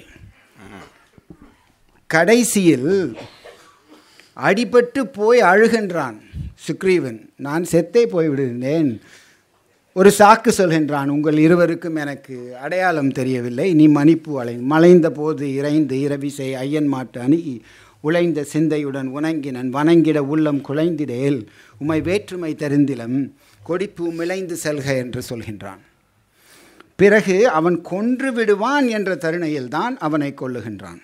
எடுத்து பாரிடை எற்றுவன் பற்றி என்று இளவல் கடிதளத்திலும் கழுத்திலும் தன் 2 கரங்கள் மடுத்து மீ கொண்ட வாளி மேல் கோல் ஒன்று வாங்கி, இது மெதுவாக சொல்கிறான் கம்பன். இவ்வளோ மெதுவாக எந்த அம்பியும் போட்ட மாதிரி சொன்னது கிடையாது. கோல் ஒன்று வாங்கி தொடுத்து நானொடு தோல் உறுத்து ராகவன் துறந்தான். இந்த அம்பும் மெதுவாக தான் போச்சு. உங்களுக்கு தெரியும், சொல்லொக்கும் கடிய வேக சுடுசரம்னு ஸ்பீட் ஆஃப் சவுண்டில் போச்சு. தாடைக்கு ஒரே அடி தான், தாடையை கீழே விழுந்துட்டான். வாலி மாதிரி 1 மணி நேரம் வாதாடலை. 1 மணி நேரம் வாலி வாதாடினான்னா அந்த அம்பு போல சரியாக போலன்னு தானே அர்த்தம். தயங்கி போட்ட அம்பு நடுவர் அவர்களே தானே அது. அந்த அம்பு இருங்க, அந்த அம்பை பற்றியும் நான் சொல்லிடுறேன். அந்த அம்பு எப்படி போச்சுன்னு சொல்கிறேன். காரும் வார் சுவை கதலியின் கனியினை கழியச் சேரும் ஊசியிற் சென்றது நின்றது என் செப்ப. எல்லாரும் வாழைப்பழத்தில் ஊசி குத்தின மாதிரி போச்சுன்னு சொன்னால் அது ரொம்ப ஸ்ட்ராங்கான அம்புன்னு நினைக்கிறோம். இல்லை நடுவர் அவர்களே, நீங்கள் வாழைப்பழத்தில் ஒரு ஊசியை குத்துவதற்கு நீங்கள் ஒரு கையில் ஊசியை எடுத்து மெதுவாக வாழைப்பழத்தில் குத்தினால் அது லேசாக செல்லும். அதில் ஏது வேகம்? அதில் வேகம் இல்லை. ராமனின் அம்பு பலமாக இருந்தாலும் அதை வேகமாக விட்டிருந்தால் தானே ஒரு பக்கம் துளைத்து இன்னொரு பக்கம் வந்திருக்கும். தாடையை போல கீழே விழுந்து செவ்வானம் விழுந்தது போல் எங்கெல்லாம் ரத்த ஆறாக ஆயிருக்கும். நீங்கள் எல்லாரும் ராமாயணத்துக்கு உரை எழுத வேண்டியவர்கள், வேற வேலை பண்ணிக்கின்றிருக்கிறீர்கள். நடுவர் அவர்களே, இந்த அம்பை பற்றி குறை கூறுவது தவறு. இப்பொழுது தாடகையை சொல்லொக்கும் கடிய வேக சுடுசரம் என்றால் தாடகை வதத்தில் அம்பிற்கு ஒரு வேலை. தாடகையின் உயிரை பறிக்க வேண்டும். அதை நொடிகளில் செய்துவிடலாம். வாலி வதையில் ராமபாணத்துக்கு பெரிய பொறுப்பு. ஏவுகூர் வாலியால் எய்து நான் அடியனேன் ஆவிபோம் வேலைவாள் அறிவு தந்த அருளினாய். வாலிக்கு அறிவு தந்ததே அந்த அம்புதான். 5 ஆண்டுகள் மருத்துவக் கல்லூரியில் பயின்றோம். அதற்கு முன்பு ஒரு 12 ஆண்டுகள் பள்ளிக்கூடத்தில் பயின்றோம். அறிவை புகட்ட வேண்டும் என்றால் அத்தனை காலம் தேவை. எனவே அந்த அம்பு மெதுவாக சென்றது. வாலியை நேரே மோட்சத்துக்கு அழைத்து சென்றது. இதனால் தான் அந்த அம்பு மிகவும் மெதுவாக சென்றது. நன்றி. நான் 3வது குற்றத்திற்கு போய்விடுகின்றேன். அதற்கு சரியான பதில் அளித்தார் அவர். நான் ஒப்புக்கொள்கின்றேன். 3வது குற்றம், வாலியின் கருத்தை கேளாமல் அவன் குற்றவாளி என்ற முடிவுக்கு வந்தது. நான் உங்களை ராமன் எப்படி ராவணனிடம் நடந்து கொண்டான் என்று சொல்லப் போகிறேன். யுத்த காண்டத்தில் ராமனுக்கு பெரிய தீங்கு விளைவித்தான். மனைவியை கொண்டு சென்றான். அவனிடம் போரிடும் பொழுது தூதுவனை அனுப்புகின்றான் ராமன். தூதுவன் ஒருவன் தன்னை இவ்வழி விரைவில் தூண்டி மாதினை விடுதியோ என்று உணர்த்தவே மறுக்குமாகின் காதுதல் கடன் என்றுள்ளம் கருதியது அரணும் அகுதே நீதியும் அகுதே என்றான். அவனுடைய வார்த்தைகளை பாருங்கள். அரணும் அதுதான். ராவணனை கொல்லும் பொழுதுதான் அது அரண். வாலியை கொல்லும் பொழுது அது அரண் கிடையாது. அதற்கு மேல் என்ன செய்கின்றான்? அங்கதனை அனுப்புகின்றான். அங்கதன் யார்? வாலியின் மகன். அங்கதன் நினைக்க மாட்டானா? அவன் சிறு பிள்ளை. அவன் நம் தந்தையை கொல்லும் பொழுது ராமன் இந்த வாய்ப்பு கொடுக்கவில்லையே. நினைக்க மாட்டானா அவன்? அப்படி ஒரு வாய்ப்பு கொடுத்திருந்தால் அவன் சரணடைந்திருப்பானே. ராமனுக்கு தெரியாதா அவன் சரணடைய மாட்டான் என்று? ராமனின் மனைவிக்கு தெரிந்திருந்தது. செத்து கிடக்கும் வாலியின் மார்பில் விழுந்து என்ன சொல்கின்றாள்? ஓயா வாலி ஒளித்து நின்று எய்வான், ஏயா வந்த ராமன் என்றுளான், வாயால் ஏயினன் என்னின் வாழ்வெல்லாம் ஈயாயோ. அமிழ்தையும் ஈவாய், நீ அமிழ்தையே எடுத்து கொடுத்திய, நீ இவங்களுக்கு தேவர்களுக்கு கொடுத்த நீ ஒரு வார்த்தை ராமன் உன்னிடம் சொல்லியிருந்தான் என்றால் உன்னுடைய வாழ்வையே கொடுத்திருப்பாயே, இப்படி செய்து விட்டானே என்று சொன்னான். இவனுக்கும் இலக்குவனுக்கும் சரணடைவான் என்று தெரியும். அவர் வேறு மாதிரி பொருள் கொண்டார். முன்றினின் தம்பி வந்து சரண்புக முறையிலோயை தென்புலத்து உய்ப்பன் என்று செப்பினன் முறையில் நீயும் அன்பினை உயிர்க்காகி அடைக்கலம் யானும் என்று கருதி ஒளித்து நின்று எய்தனன் என்று. எதனால் அதை சொன்னான்? இலக்குவனுக்கும் தெரியும் அவன் வாலியை சந்தித்திருந்தால் சரணடைந்திருப்பான் என்று. ராமனுக்கு தெரியாதா? எல்லாருக்கும் தெரிந்திருந்தும் அந்த வாய்ப்பை அவன் கொடுக்கவில்லை. நடுவர் அவர்களே, இந்த இறுதி கேள்விக்கு நான் முதலில் குற்றம் அளிக்கிறேன். மிக சுருக்கமாக முடித்து விடுகிறேன். பொறியின் யாக்கையதோ புலன் நோக்கியோ அறிவின் மேலதன்றோ அறத்தாறுதான் நெறியின் நோன்மையை நேர் நின்று உணர்ந்த நீ பெருதியோ பிழையுற்று ஊறு பெற்றிதான். யார் சொன்னது? ராமன் கூறியது. அதற்கு என்ன பொருள்? அறிவு என்பது அறத்தின் வரம்புக்குள் வாழ்வது, புலன்களின் ஈர்ப்பில் வாழ்வதல்ல. நீ 6ஆம் அறிவு பெற்றவன் என்று ராமன் வாலியிடம் கூறுகிறான். நீ 6ஆம் அறிவு பெற்றவன், ஆனால் புலன்களின் ஈர்ப்பில் வாழ்பவன். இலக்குவனின் அவர்களே, அவர் ஒரு கேள்வி கேட்கிறார், நியாயபூர்வமான கேள்வி. தன் மனைவியை தூக்கி கொண்டு போன ராவணனுக்கே பல சந்தர்ப்பங்களை கொடுத்தானே. முதல் அனுமன் தூது போனான், அங்கதன் தூது போனான், பிறகு போர்க்காலத்திலே தோற்றிருக்கிற பொழுது இன்று போய் போர்க்கு நாளை வா என்றெல்லாம் சந்தர்ப்பம் கொடுத்தவன் வாலிக்கு ஏன் ஒரு சந்தர்ப்பம் கூட கொடுக்கவில்லை என்று கேட்கிறார். நியாயமானதாய் படுகிறது. உங்களிடமிருந்து பதிலை. நடுவர் அவர்களே, ராவணன் சீதையை சிறையில் எடுத்தான், சீர்குலைக்கவில்லை. அவன் நிழல் போலும் சீதை மீது படவில்லை. ராமன் வாலியை கவர்ந்து சென்றான், களங்கப்படுத்தினான். ராவணனுக்கு வீரப்போர், வாலிக்கு படுகொலை. இங்கும் ராமன் அறம் தவறவில்லை. விதித்த நடுவர்களே, இதற்கு நான் பதில் சொல்லியே ஆக வேண்டும். இவர் சீதையையும் உரிமையையும் ஒன்றுபடுத்தி பார்க்கின்றார். உரிமை வாலியுடனும் இருந்தால் சுக்ரீவனிடமும் இருந்தால். வாலி என்ன சொல்கின்றான்? அந்த பாட்டு எனக்கு ஆரம்பம் ஞாபகம் வரல. என் கடவுள் எங்கள் பெண்களுக்கு கற்பு என்று ஒன்று கொடுக்கவில்லை என்று சொல்லிவிட்டான். எங்களுக்கு மனமும் இல்லை, குணமும் இல்லை, மனமும் இல்லை, குணமும் இல்லை, குலர் முதற் தொத்தன ஒழுங்கு சென்றும் வழியில் நான் செல்வோம் என்று அப்போதே சொல்லிவிட்டான். மறுபடியும் இவர்கள் சீதையையும் உரிமையையும் சேர்த்து பார்ப்பது பெரிய தவறு. நடுவர் அவர்களே, நான் சீதையையும் உரிமையும் ஒரு பெண்ணாக பார்க்கிறேன். இது அடிப்படை கோட்பாட்டின் தவறான பதிவு. தன் விருப்பத்திற்கு மாறாக வலுக்கட்டாயப்படுத்தி மற்றொருவனின் மனைவியை கொள்வது, அதுதான் உரிமையை கவர்ந்து சென்று வாலி செய்த குற்றம். சுக்ரீவனுடன் போகக்கடலில் மூழ்கி கிடக்க தயாராகி இருந்த பல பெண்களுடன் அவன் பல விலாசங்கள் நடத்தியிருப்பான். அதெல்லாம் இதுபோல் அல்ல. குரக்கர்களுக்கு மனையின் மாட்சி இல்லை என்றால் எப்படி? இவர்கள் எடுத்து கொடுக்கிறார்கள். எனக்கு எடுத்து சுக்ரீவன் என்ன நினைத்தான் என்று பார்ப்போமா? வாலிவதை முடிந்து ராமனிடம் நான் சீதையை சென்று பார்க்கலாம் என்று சொல்லிவிட்டு எல்லாவற்றையும் மறந்துவிட்டு குடித்துவிட்டு மல்லாந்து கிடக்கின்றான். மல்லாந்து கிடக்கும் பொழுது அவனை சுற்றி 10 பெண்கள், ஒரு விரலுக்கு ஒரு பெண். உரிமை எங்கு சென்றால் விட அதை நீங்கள் செய்து காட்டுவது அழகாக இருக்கு. இவன் அவன் மனைவியை கொண்டு போவதை பற்றி பேசுகின்றான். நடுவர் அவர்களே, குரக்கர்களுக்கு மங்களம் இல்லை, மனையின் மாட்சி இல்லை என்றால் எப்படி? அந்த சமுதாயத்தில் அரசன் என்றொருவன் இருந்தான், மந்திரிகள் இருந்தார்கள். உரிமை சுக்ரீவனின் மாமனின் மகள். மாமனின் மகளை மணக்கும் மரபு இருந்தது. வாலிக்குத்தான் மானம் இல்லை. சுக்ரீவன் கோழை அல்ல. தனி ஒருவனாக இலங்கைக்கு சென்று ராவணனின் கோயிலில் அவனோடு மற்போர் செய்தவன். வந்திரல் அரக்கன் மௌலி மணிகளை வழியால் நீதிமன்றம் ஒன்றை கேட்க விரும்புகிறது. சுக்ரீவன் கோழை இல்லை என்று சொல்கிறார்கள். நான் அதற்கு ஒரு பதில் சொல்கிறேன். எடுத்து கொடுக்கிறார்கள். எனக்கு நீங்கள் பதில் சொல்வதற்கு முன்பாக நான் கேட்பதொன்றுக்கு பதில் சொல்ல வேண்டும். வாலி உரிமையை மாற்றான் மனைவியை கெடுத்தான் என்று நீங்கள் சொல்கிறீர்கள்.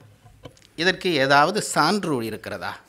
நடுவர் அவர்களே, கம்பன் இழிவான செயல்களை பற்றி எழுத மாட்டான். சுந்தரகாண்டத்தை இதை அனைவரும் நம்பி விடுவார்கள். சுந்தரகாண்டத்தை எழுதியது சீதையை கற்புக்கரசியாக உலகத்திற்கு காண்பிப்பதற்காக. உரிமையை களங்கப்படுத்தி அவன் ஏன் எழுத வேண்டும்? அவன் எழுதாமலேயே வாலி என்ற வீரனின் வாலி பெருந்தகையை பற்றி நாம் கேட்டோம் அல்லவா? நமக்கு தெரியாதா வாலி எப்படிப்பட்டவன் என்று? அதாவது வாலி உரிமையை கெடுத்தான் என்பதற்கு ஆதாரம் இல்லை, வெளிப்படையான ஆதாரம் இல்லை. அப்படித்தானே நீங்கள் சொல்கிறீர்கள்?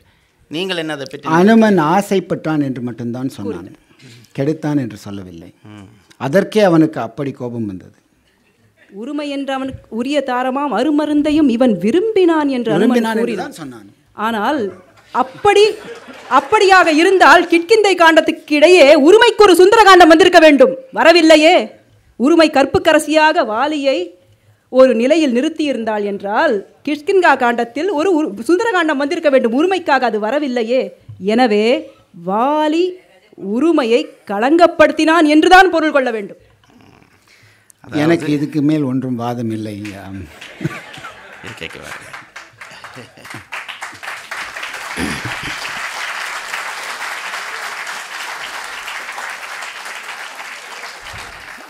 பெரியோர்களே, 2 பெரிய டாக்டர்கள் இலக்கியத்தை சத்திர சிகிச்சை பண்ணினார்கள். அவர்களுடைய ஆற்றலுக்கு முதல் என்னுடைய வாழ்த்துக்கள்.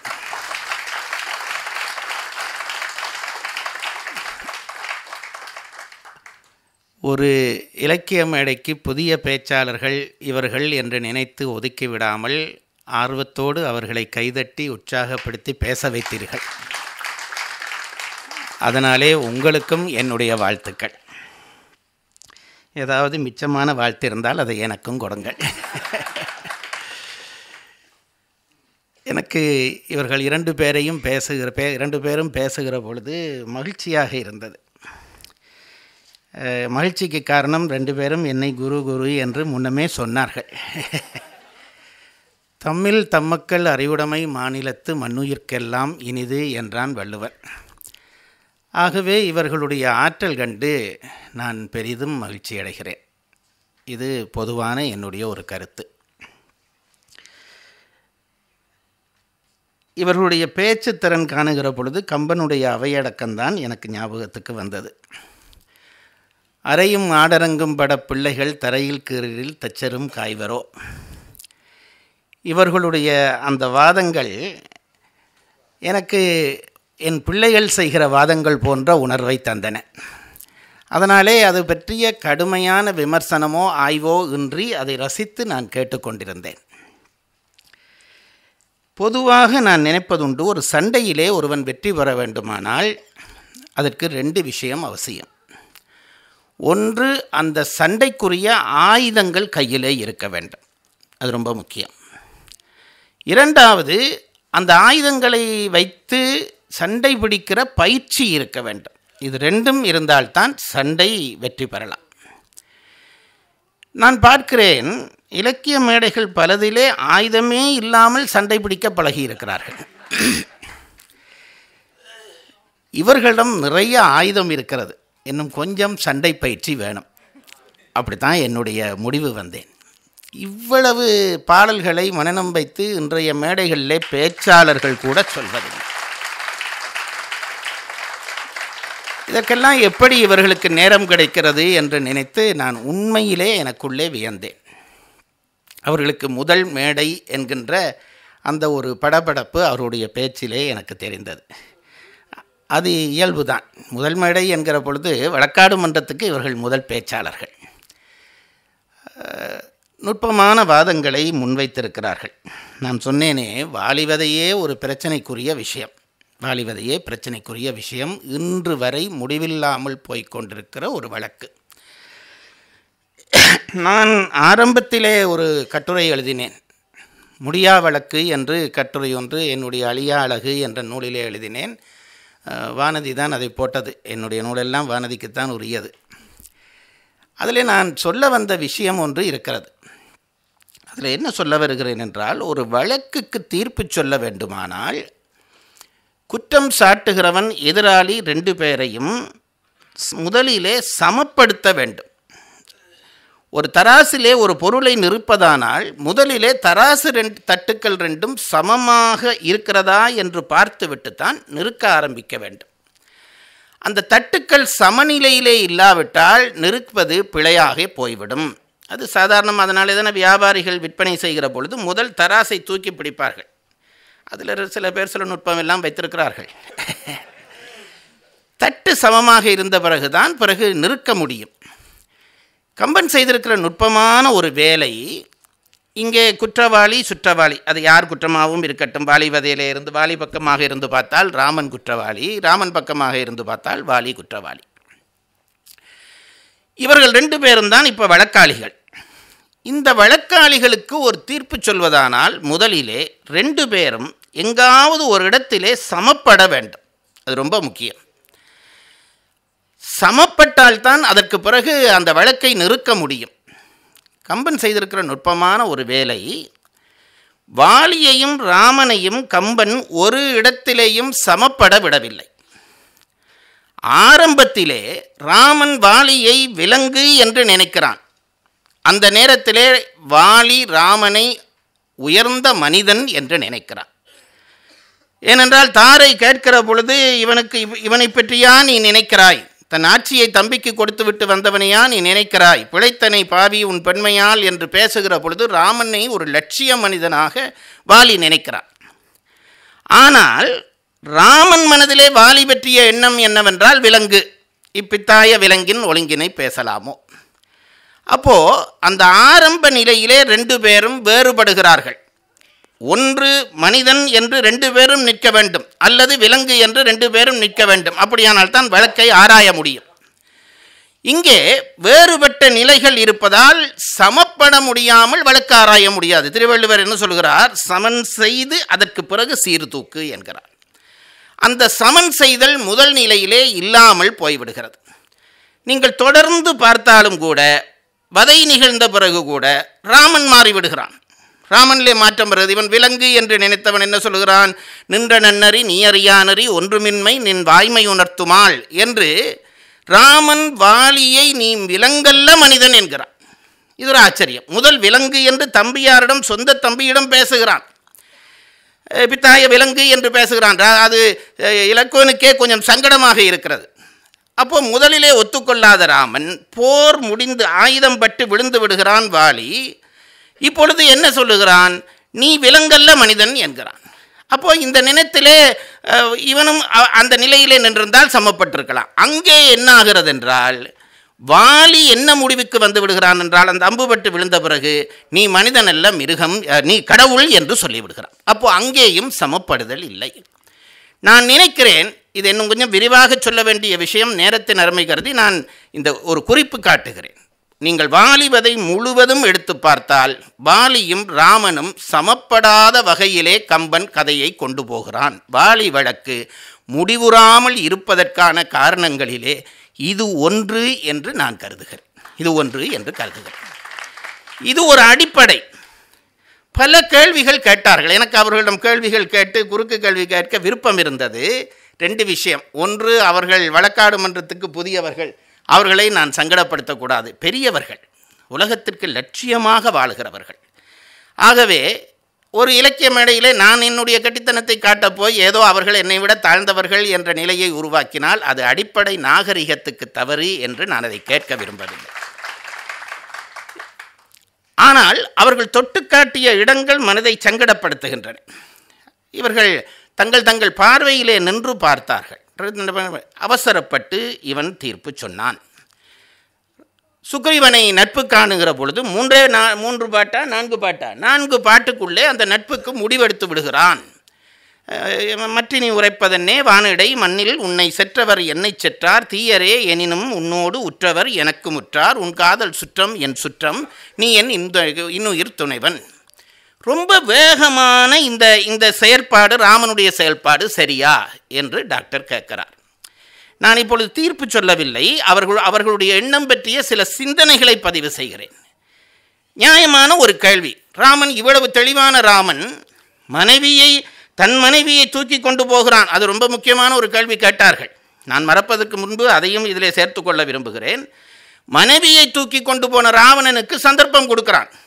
அனுமன் முதல் தரம் போகிறான், தன்னையே தானாக தூதாக நியமித்துக் கொள்கிறான். அது தூதுக்கு அப்படி ஒரு உரிமை உண்டு என்று திருவள்ளுவர் சொல்லுகிறார். அதாவது கூறியதை கூறுகிற தூதன், வகுத்து கொண்டு கூறுகிற தூதன் என்று தூதனிலே 2 வகை தூதர்கள் இருக்கிறார்கள். ஆஞ்சநேயன் முதலிலே வகுத்து சொல்லுகிற தூதனாக தன்னைத்தான் மாற்றிக்கொள்கிறான். ஆகவே அதையும் தூதென்று தான் எடுக்க வேண்டி இருக்கிறது. பிறகு போர் தொடங்கி விடுகிற சூழ்நிலையிலே திருப்பி அங்கதனை தூதாக அனுப்புகிறான். லட்சுமணனுக்கே கோபம் வருகிறது. என்ன உனக்கு என்ன பைத்தியமா ராமா, நீ என்ன சொல்கிறாய்? இவன் சீதையை விடுவான் என்று நினைக்கிறாயா? இனி அவனோடு பேசுவதற்கு எதுவுமே இல்லை. மற்ற தலைவர்களிடம் ராமன் ஒரு ஆலோசனை நடத்துகிறான். அப்போ எல்லாரும் சொல்கிறார்கள், நீ சொல்வது நல்லது, இன்னொரு தரம் தூது அனுப்பலாம் என்று எல்லோரும் சொல்கிறார்கள். அரக்கர்கோன் அதனை கேட்டான், அழகுக்கே ஆகும் என்றான், குரக்கினத்து இறைவன் கேட்டு கொற்றவர்க்கு உற்றதென்றான், இரக்கமது இகழும் என்றான் இளையவன். உனக்கு என்ன பைத்தியமாடா, இரக்கம் எங்களை பார்த்து சிரிக்கப் போகிறதடா. இரக்கமது இகழும் என்றான், இனி நாம் அம்பு துறப்பதை விட ஒரு சொல்லுண்டோ என்றான். இது கோபித்து பேசினோடனே ராமன் சொல்கிறான், பொறு, நமக்கு நான் தூதனுப்பின உடனே சீதையை ராவணன் கொண்டு வந்து என்னிடம் ஒப்புவிப்பான் என்ற நம்பிக்கையிலே நான் தூது அனுப்பவில்லை லட்சுமணா. அவன் அனுப்ப மாட்டான் என்று எனக்கு தெரியும். ஆனாலும் ஒரு போர் முறை என்று சில முறைகள் இருக்கிறது அல்லவா, நம் பெரியவர்கள் வகுத்து வைத்திருக்கிறார்கள் அல்லவா, அதை ராவணன் மீறலாம், ராமனாகிய நான் மீறக்கூடாது. எந்த பாதைக்கூடாக போவது என்பதை வழிகாட்ட வந்த நான் மீறக்கூடாது. ஆகவே தூது அனுப்புவோம், அவன் அனுப்ப மாட்டான், பிறகு போர் செய்வோம் என்கிறான் ராமன். இது ஒரு ஒரு பெரிய ஆச்சரியம். பிறகு முதல் போரிலே ராவணன் அவசரப்பட்டு வருகிறான். ஆணவக்காரர்கள் எல்லாருடைய முடிவும் இதுதான். ராவணன் முதல் நாள் போருக்கு வந்திருக்க வேண்டிய அவசியமே இல்லை. எதிரியை கணிப்பதிலே ஒருவன் மிக கவனமாக இருக்க வேண்டும் என்பதை கம்பன் சுட்டுகிறான். எதிரியை கணிப்பதிலே நாங்கள் நம்முடைய பலம் கருதி முட்டாள்தனமாக எதிரியை நாங்கள் கணிப்பிடக்கூடாது. அவனுடைய நட்பு வட்டாரம், அவனுடைய உறவு, இதையெல்லாம் வைத்துத்தான் என் பலம் தீர்மானிக்கப்பட வேண்டும். காலமறிதல் என்று இல்லை, வலியறிதல் என்று ஒரு அதிகாரம், அதிலே திருவள்ளுவர் சொல்லுவார், வலியறிதல் பற்றியே இல்லாத ஒரு உவமை மட்டும் சொல்லிவிட்டு விடுவார். பிரிது மொழிதல் என்று அந்த இலக்கண பெயர். என்ன சொல்வான், பீலிபை சாகாடும் அச்சிறும் அப்பண்டம் சால மிகுத்து பெயின். குறளுக்கு என்ன அர்த்தம்? மயிலிறகை கூட அளவுக்கு அதிகமாக ஏற்றினால் இறுக்கமான அதனுடைய அச்சு முறியும். இதுக்கு எங்கேயா, இதுக்கு வலியறிதல்லே அந்த கருத்துக்கும் இதுக்கும் என்ன தொடர்பு என்றால், உவமையை சொல்லிவிட்டு விடுவான், உண்மையை நாம் புரிந்து கொள்ள வேண்டும். இதற்கு பிரிது மொழிதல் என்று லக்கணத்திலே அனுமதி உண்டு. என்ன சொல்ல வருகிறான் என்றால், மயிலிறகு போன்ற மெல்லிய பகைவர்கள் தானே என்று நினைத்து பல பேரை நீ பகைவர்கள் ஆக்கிக் கொள்ளாதே. ஏனென்றால் மயிலிறகை கூட அளவுக்கு அதிகமாக ஏற்றிவிட்டால் அது எல்லாம் ஒன்று சேருகிற பொழுது அந்த இரும்பு அச்சை முறிப்பது போல சின்ன சின்ன பகைவர்கள் என்று பல பகைவர்களை நீ தேடிக்கொண்டாயானால் அந்த பகைவர்கள் எல்லாம் ஒன்று சேருகிற இடத்திலே நீ முறிந்து போய்விடுவாய் என்பதை திருவள்ளுவன் காட்டுகிறான். அப்போ எதிரியை கணிப்பது என்பது ஒரு பெரிய வேலை. அது திருவள்ளுவரை படித்தால்தான் அது தெரியும். அது தெரியாமல் முதல் நாள் போரில் போய் முட்டாள்தனமாக கும்பகர்ணன் இருக்கிறான், இந்திரசித்தன் இருக்கிறான், ஏதோ நானே போய் அடித்து விடுவேன் என்பது போல போய் தோற்று நிற்கிறான். வர்ணம் புரத மார்பு வர இணை எடுத்த தோள் எல்லாரும் சொல்கிற பாட்டு தான், என்றபடியே நான் சொல்ல இல்லை. எல்லாம் பட்டு வெறுங்கையோடு இலங்கை புக்கான் என்கிற இடம் வருகிறது. அப்போ கூட ராமன் என்னென்ன நாங்கள் என்றால் அப்படித்தான், அந்த நேரத்தில் தான் நம்ம வீரம் காட்டுவோம். எதிரி பலமிழந்து விட்டான் என்றால் நாங்கள் பலசாலிகளாக்கி விடுவோம். ராமன் அப்போ கூட இன்று போய் போர்க்கு நாளை வா என்று சந்தர்ப்பம் கொடுக்கிறானே, இப்படிப்பட்ட ராமன் வாலிக்கு ஏன் ஒரு சந்தர்ப்பம் கொடுக்கவில்லை? கேள்வி நியாயமான கேள்வி. ஒரு தரமாவது சொல்லியிருக்கலாம். இந்த கருத்தை என்னால் ஏற்றுக்கொள்ள முடியவில்லை. வாலி வந்திருந்தால், வாலிக்கு முன்னே வந்திருந்தால் அவன் சரணாகதி அடைந்திருப்பான். அப்போ யாருடைய சரணாகதியை காப்பாற்றுவது என்று லட்சுமணன் சொன்ன பதில் இருக்கிறதே, அது ஒரு குழந்தைக்கு கூட அந்த பதிலில் இருக்கிற பொய் தெரியும். குழந்தைக்கு கூட தெரியும். ஏனென்றால் அது லக்குவன் மனதிலே இருந்து வந்த கருத்தில்லை.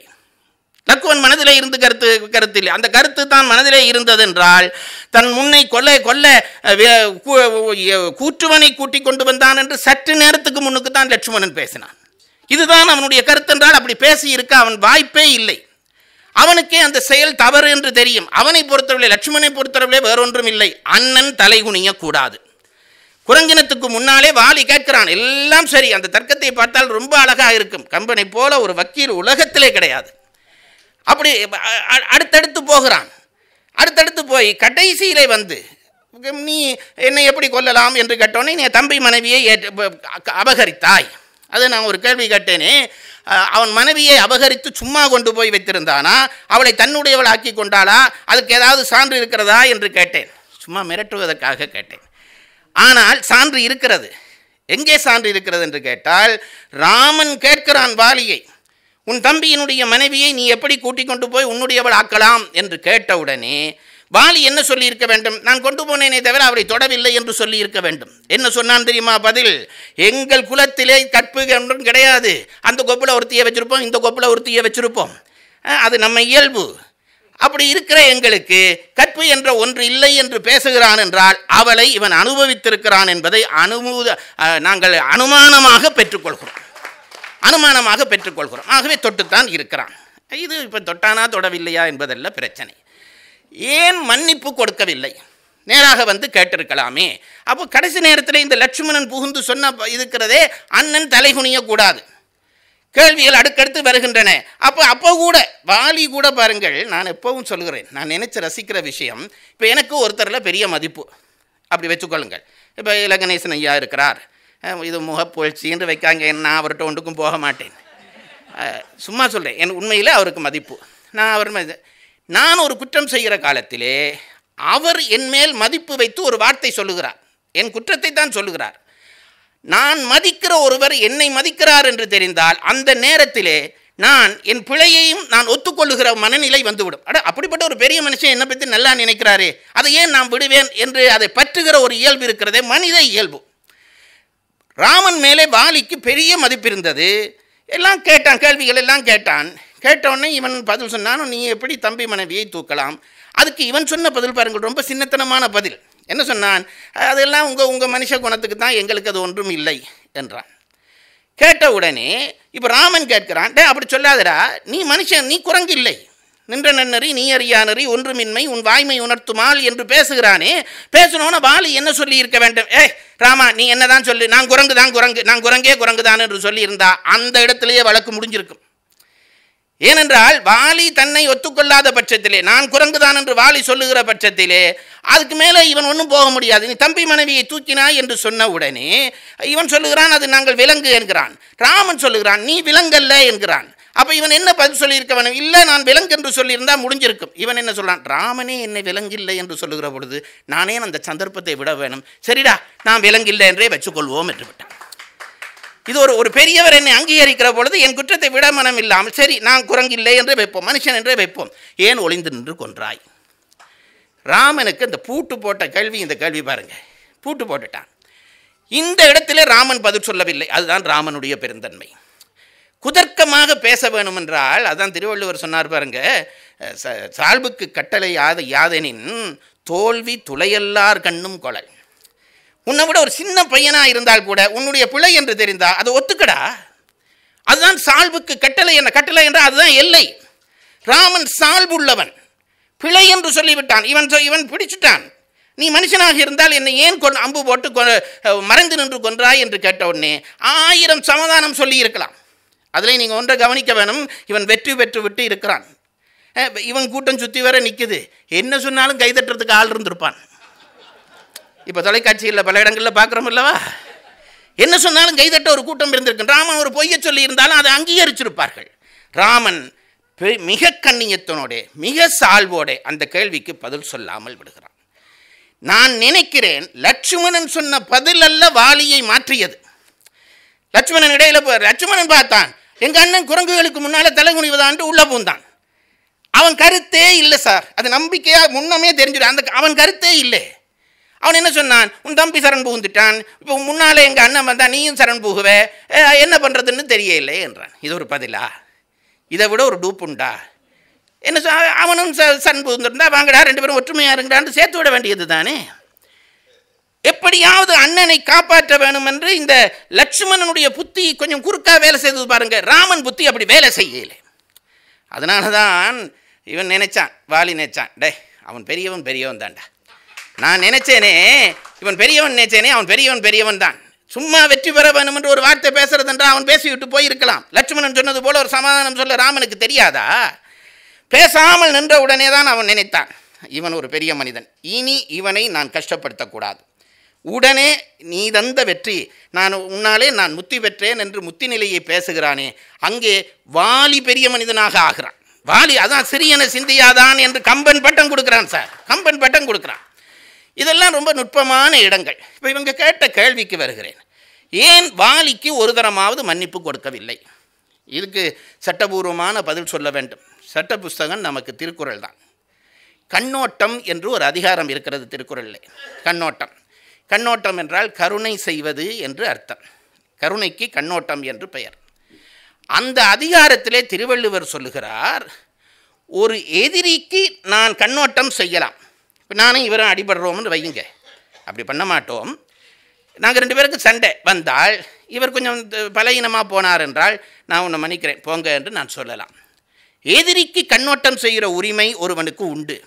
ஆனால் நீதிபதியாக இருக்கிற பட்சத்திலே ஒரு வழக்கிலே கண்ணோட்டம் செய்கிற உரிமை அந்த நீதிபதிக்கு கிடையாது. அப்படி நீதிபதி கண்ணோட்டம் செய்தால் அது தர்மத்துக்கு பிழை. 2 பேர் எப்பொழுது வழக்காளிகள் என்று வந்து நான் நீதிபதியாக இருந்து விட்டேனோ அதற்கு பிறகு கண்ணோட்டம் செய்கிற உரிமை இல்லை. எனக்கும் இவருக்கும் சண்டை என்றால் கண்ணோட்டம் செய்யலாம். ராவணனுடைய சண்டை ராவணனுக்குமான சண்டை. ஆகவே கண்ணோட்டம் செய்கிற உரிமை ராமனுக்கு இருந்தது. வாலி சுக்ரீவன் சண்டையிலே ராமன் நீதிபதி, ஆகவே அவன் கண்ணோட்டம் செய்யக்கூடாது என்றபடியால் தான் அந்த சந்தர்ப்பத்தை கொடுக்கவில்லை என்று தமிழ் முறைப்படி நாம் விளங்கிக் கொள்ள வேண்டி இருக்கிறது. இப்படி நிறைய செய்திகள் உண்டு. வாலிவதை என்பது பெரும் வழக்கு. எனக்கு ரொம்ப ஆச்சரியம், வேறொரு துறையில் இருந்து கொண்டு இவர்கள் துறையே இல்லை, இவர்களுடைய நேர தட்டுப்பாடு என்பது எனக்கு தெரியும். ஒரு நாளைக்கு தமிழ்நாட்டில் இருக்கிறார், ஒரு நாளைக்கு அங்கே இருக்கிறார், அப்படி ஒவ்வொரு நாட்டில் இருக்கிறார். அம்மா செய்கிற வேலை பெரும் வேலை. இதற்கிடையிலே இலக்கியத்தை ஒரு கருவியாக நான் சொல்வேன், அது மனித உரிமை.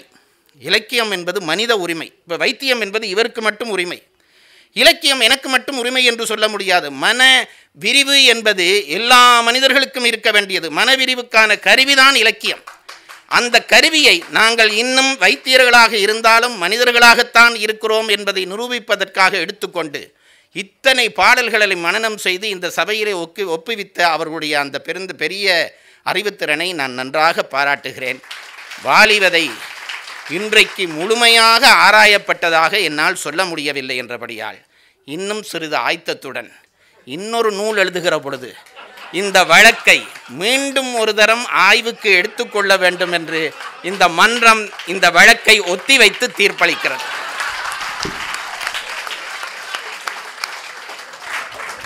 இனிமையான நிகழ்ச்சி இறுதி வடிவம் கொண்டு வருகிறது. அன்பார்ந்த நண்பர்களே, அற்புதமான ஒரு நூல் வெளியீட்டு விழா இன்று மாலை நடைபெற்றது. சரியாக சொல்ல வேண்டுமென்றால் ஒரு 155 நாட்களுக்கு பிறகு 2வது நூலை டாக்டர் பிரியா ராமச்சந்திரன் இன்று வெளியிட்டிருக்கிறார்கள். டாக்டர் பிரியா ராமச்சந்திரன் அவர்கள் ஆண்டு ஒன்றுக்கு 2 நூல்கள் என்று இந்த ஆண்டு வரையறுத்ததைப் போல வரும் ஆண்டுகளில் 4 நூல், 6 நூல், 8 நூல் என்று அவர்கள் பெருக்கெடுத்து எழுத வேண்டும் என்று நாங்கள் மனங்கனிந்து பாராட்ட கடமைப்பட்டிருக்கின்றோம். அங்கிங்கெனாதபடி அமெரிக்கா, ஆஸ்திரேலியா, இலங்கை, தமிழகம் என்று கம்பர் புகழையும் வள்ளுவ புகழையும் பாடி வருகின்ற எங்கள் தமிழக அரசின் கம்பர் விருது பெற்ற அண்ணன் இலங்கை ஜெயராஜ் அவர்கள் இன்றைக்கு நடத்திய மன்றம் ஒரு தலை சிறந்த மன்றமாகும். எங்களுக்கெல்லாம் பாராளுமன்ற உறுப்பினராகவும் நாடு போற்றும் நல்லறிஞராகவும் இலக்கிய பொற்றாமரை அணிவகுக்கும் அண்ணல் அவர்களுக்கு, தலைவர் அவர்களுக்கு நாங்கள் நன்றி தெரிவிக்க கடமைப்பட்டிருக்கின்றோம்.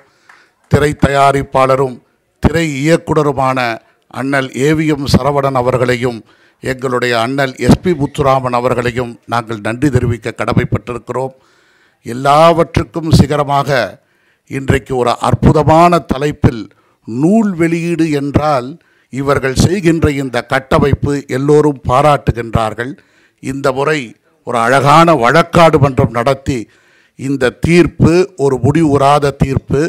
வாலி தீர்ப்பை பற்றி, வாலி வதையை பற்றி ஒரு வரியில் ஆங்கிலேய கவிஞர் ஷேக்ஸ்பியர் சொல்லுவார், "This will come for ages. This lofty ideals will come for ages.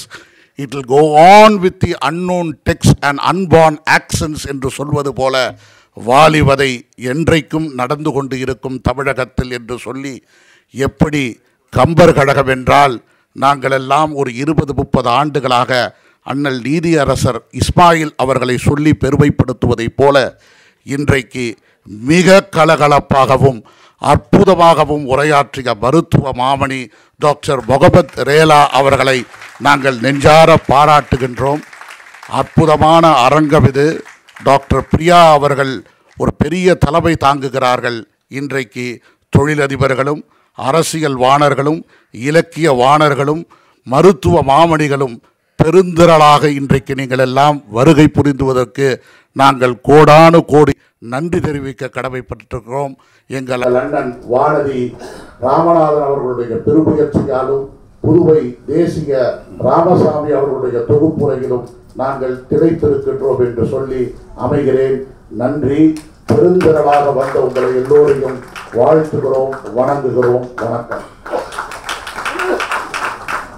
ஒரு நிமிடம் நாட்டுப்பணி சீக்கப்படுகிறது.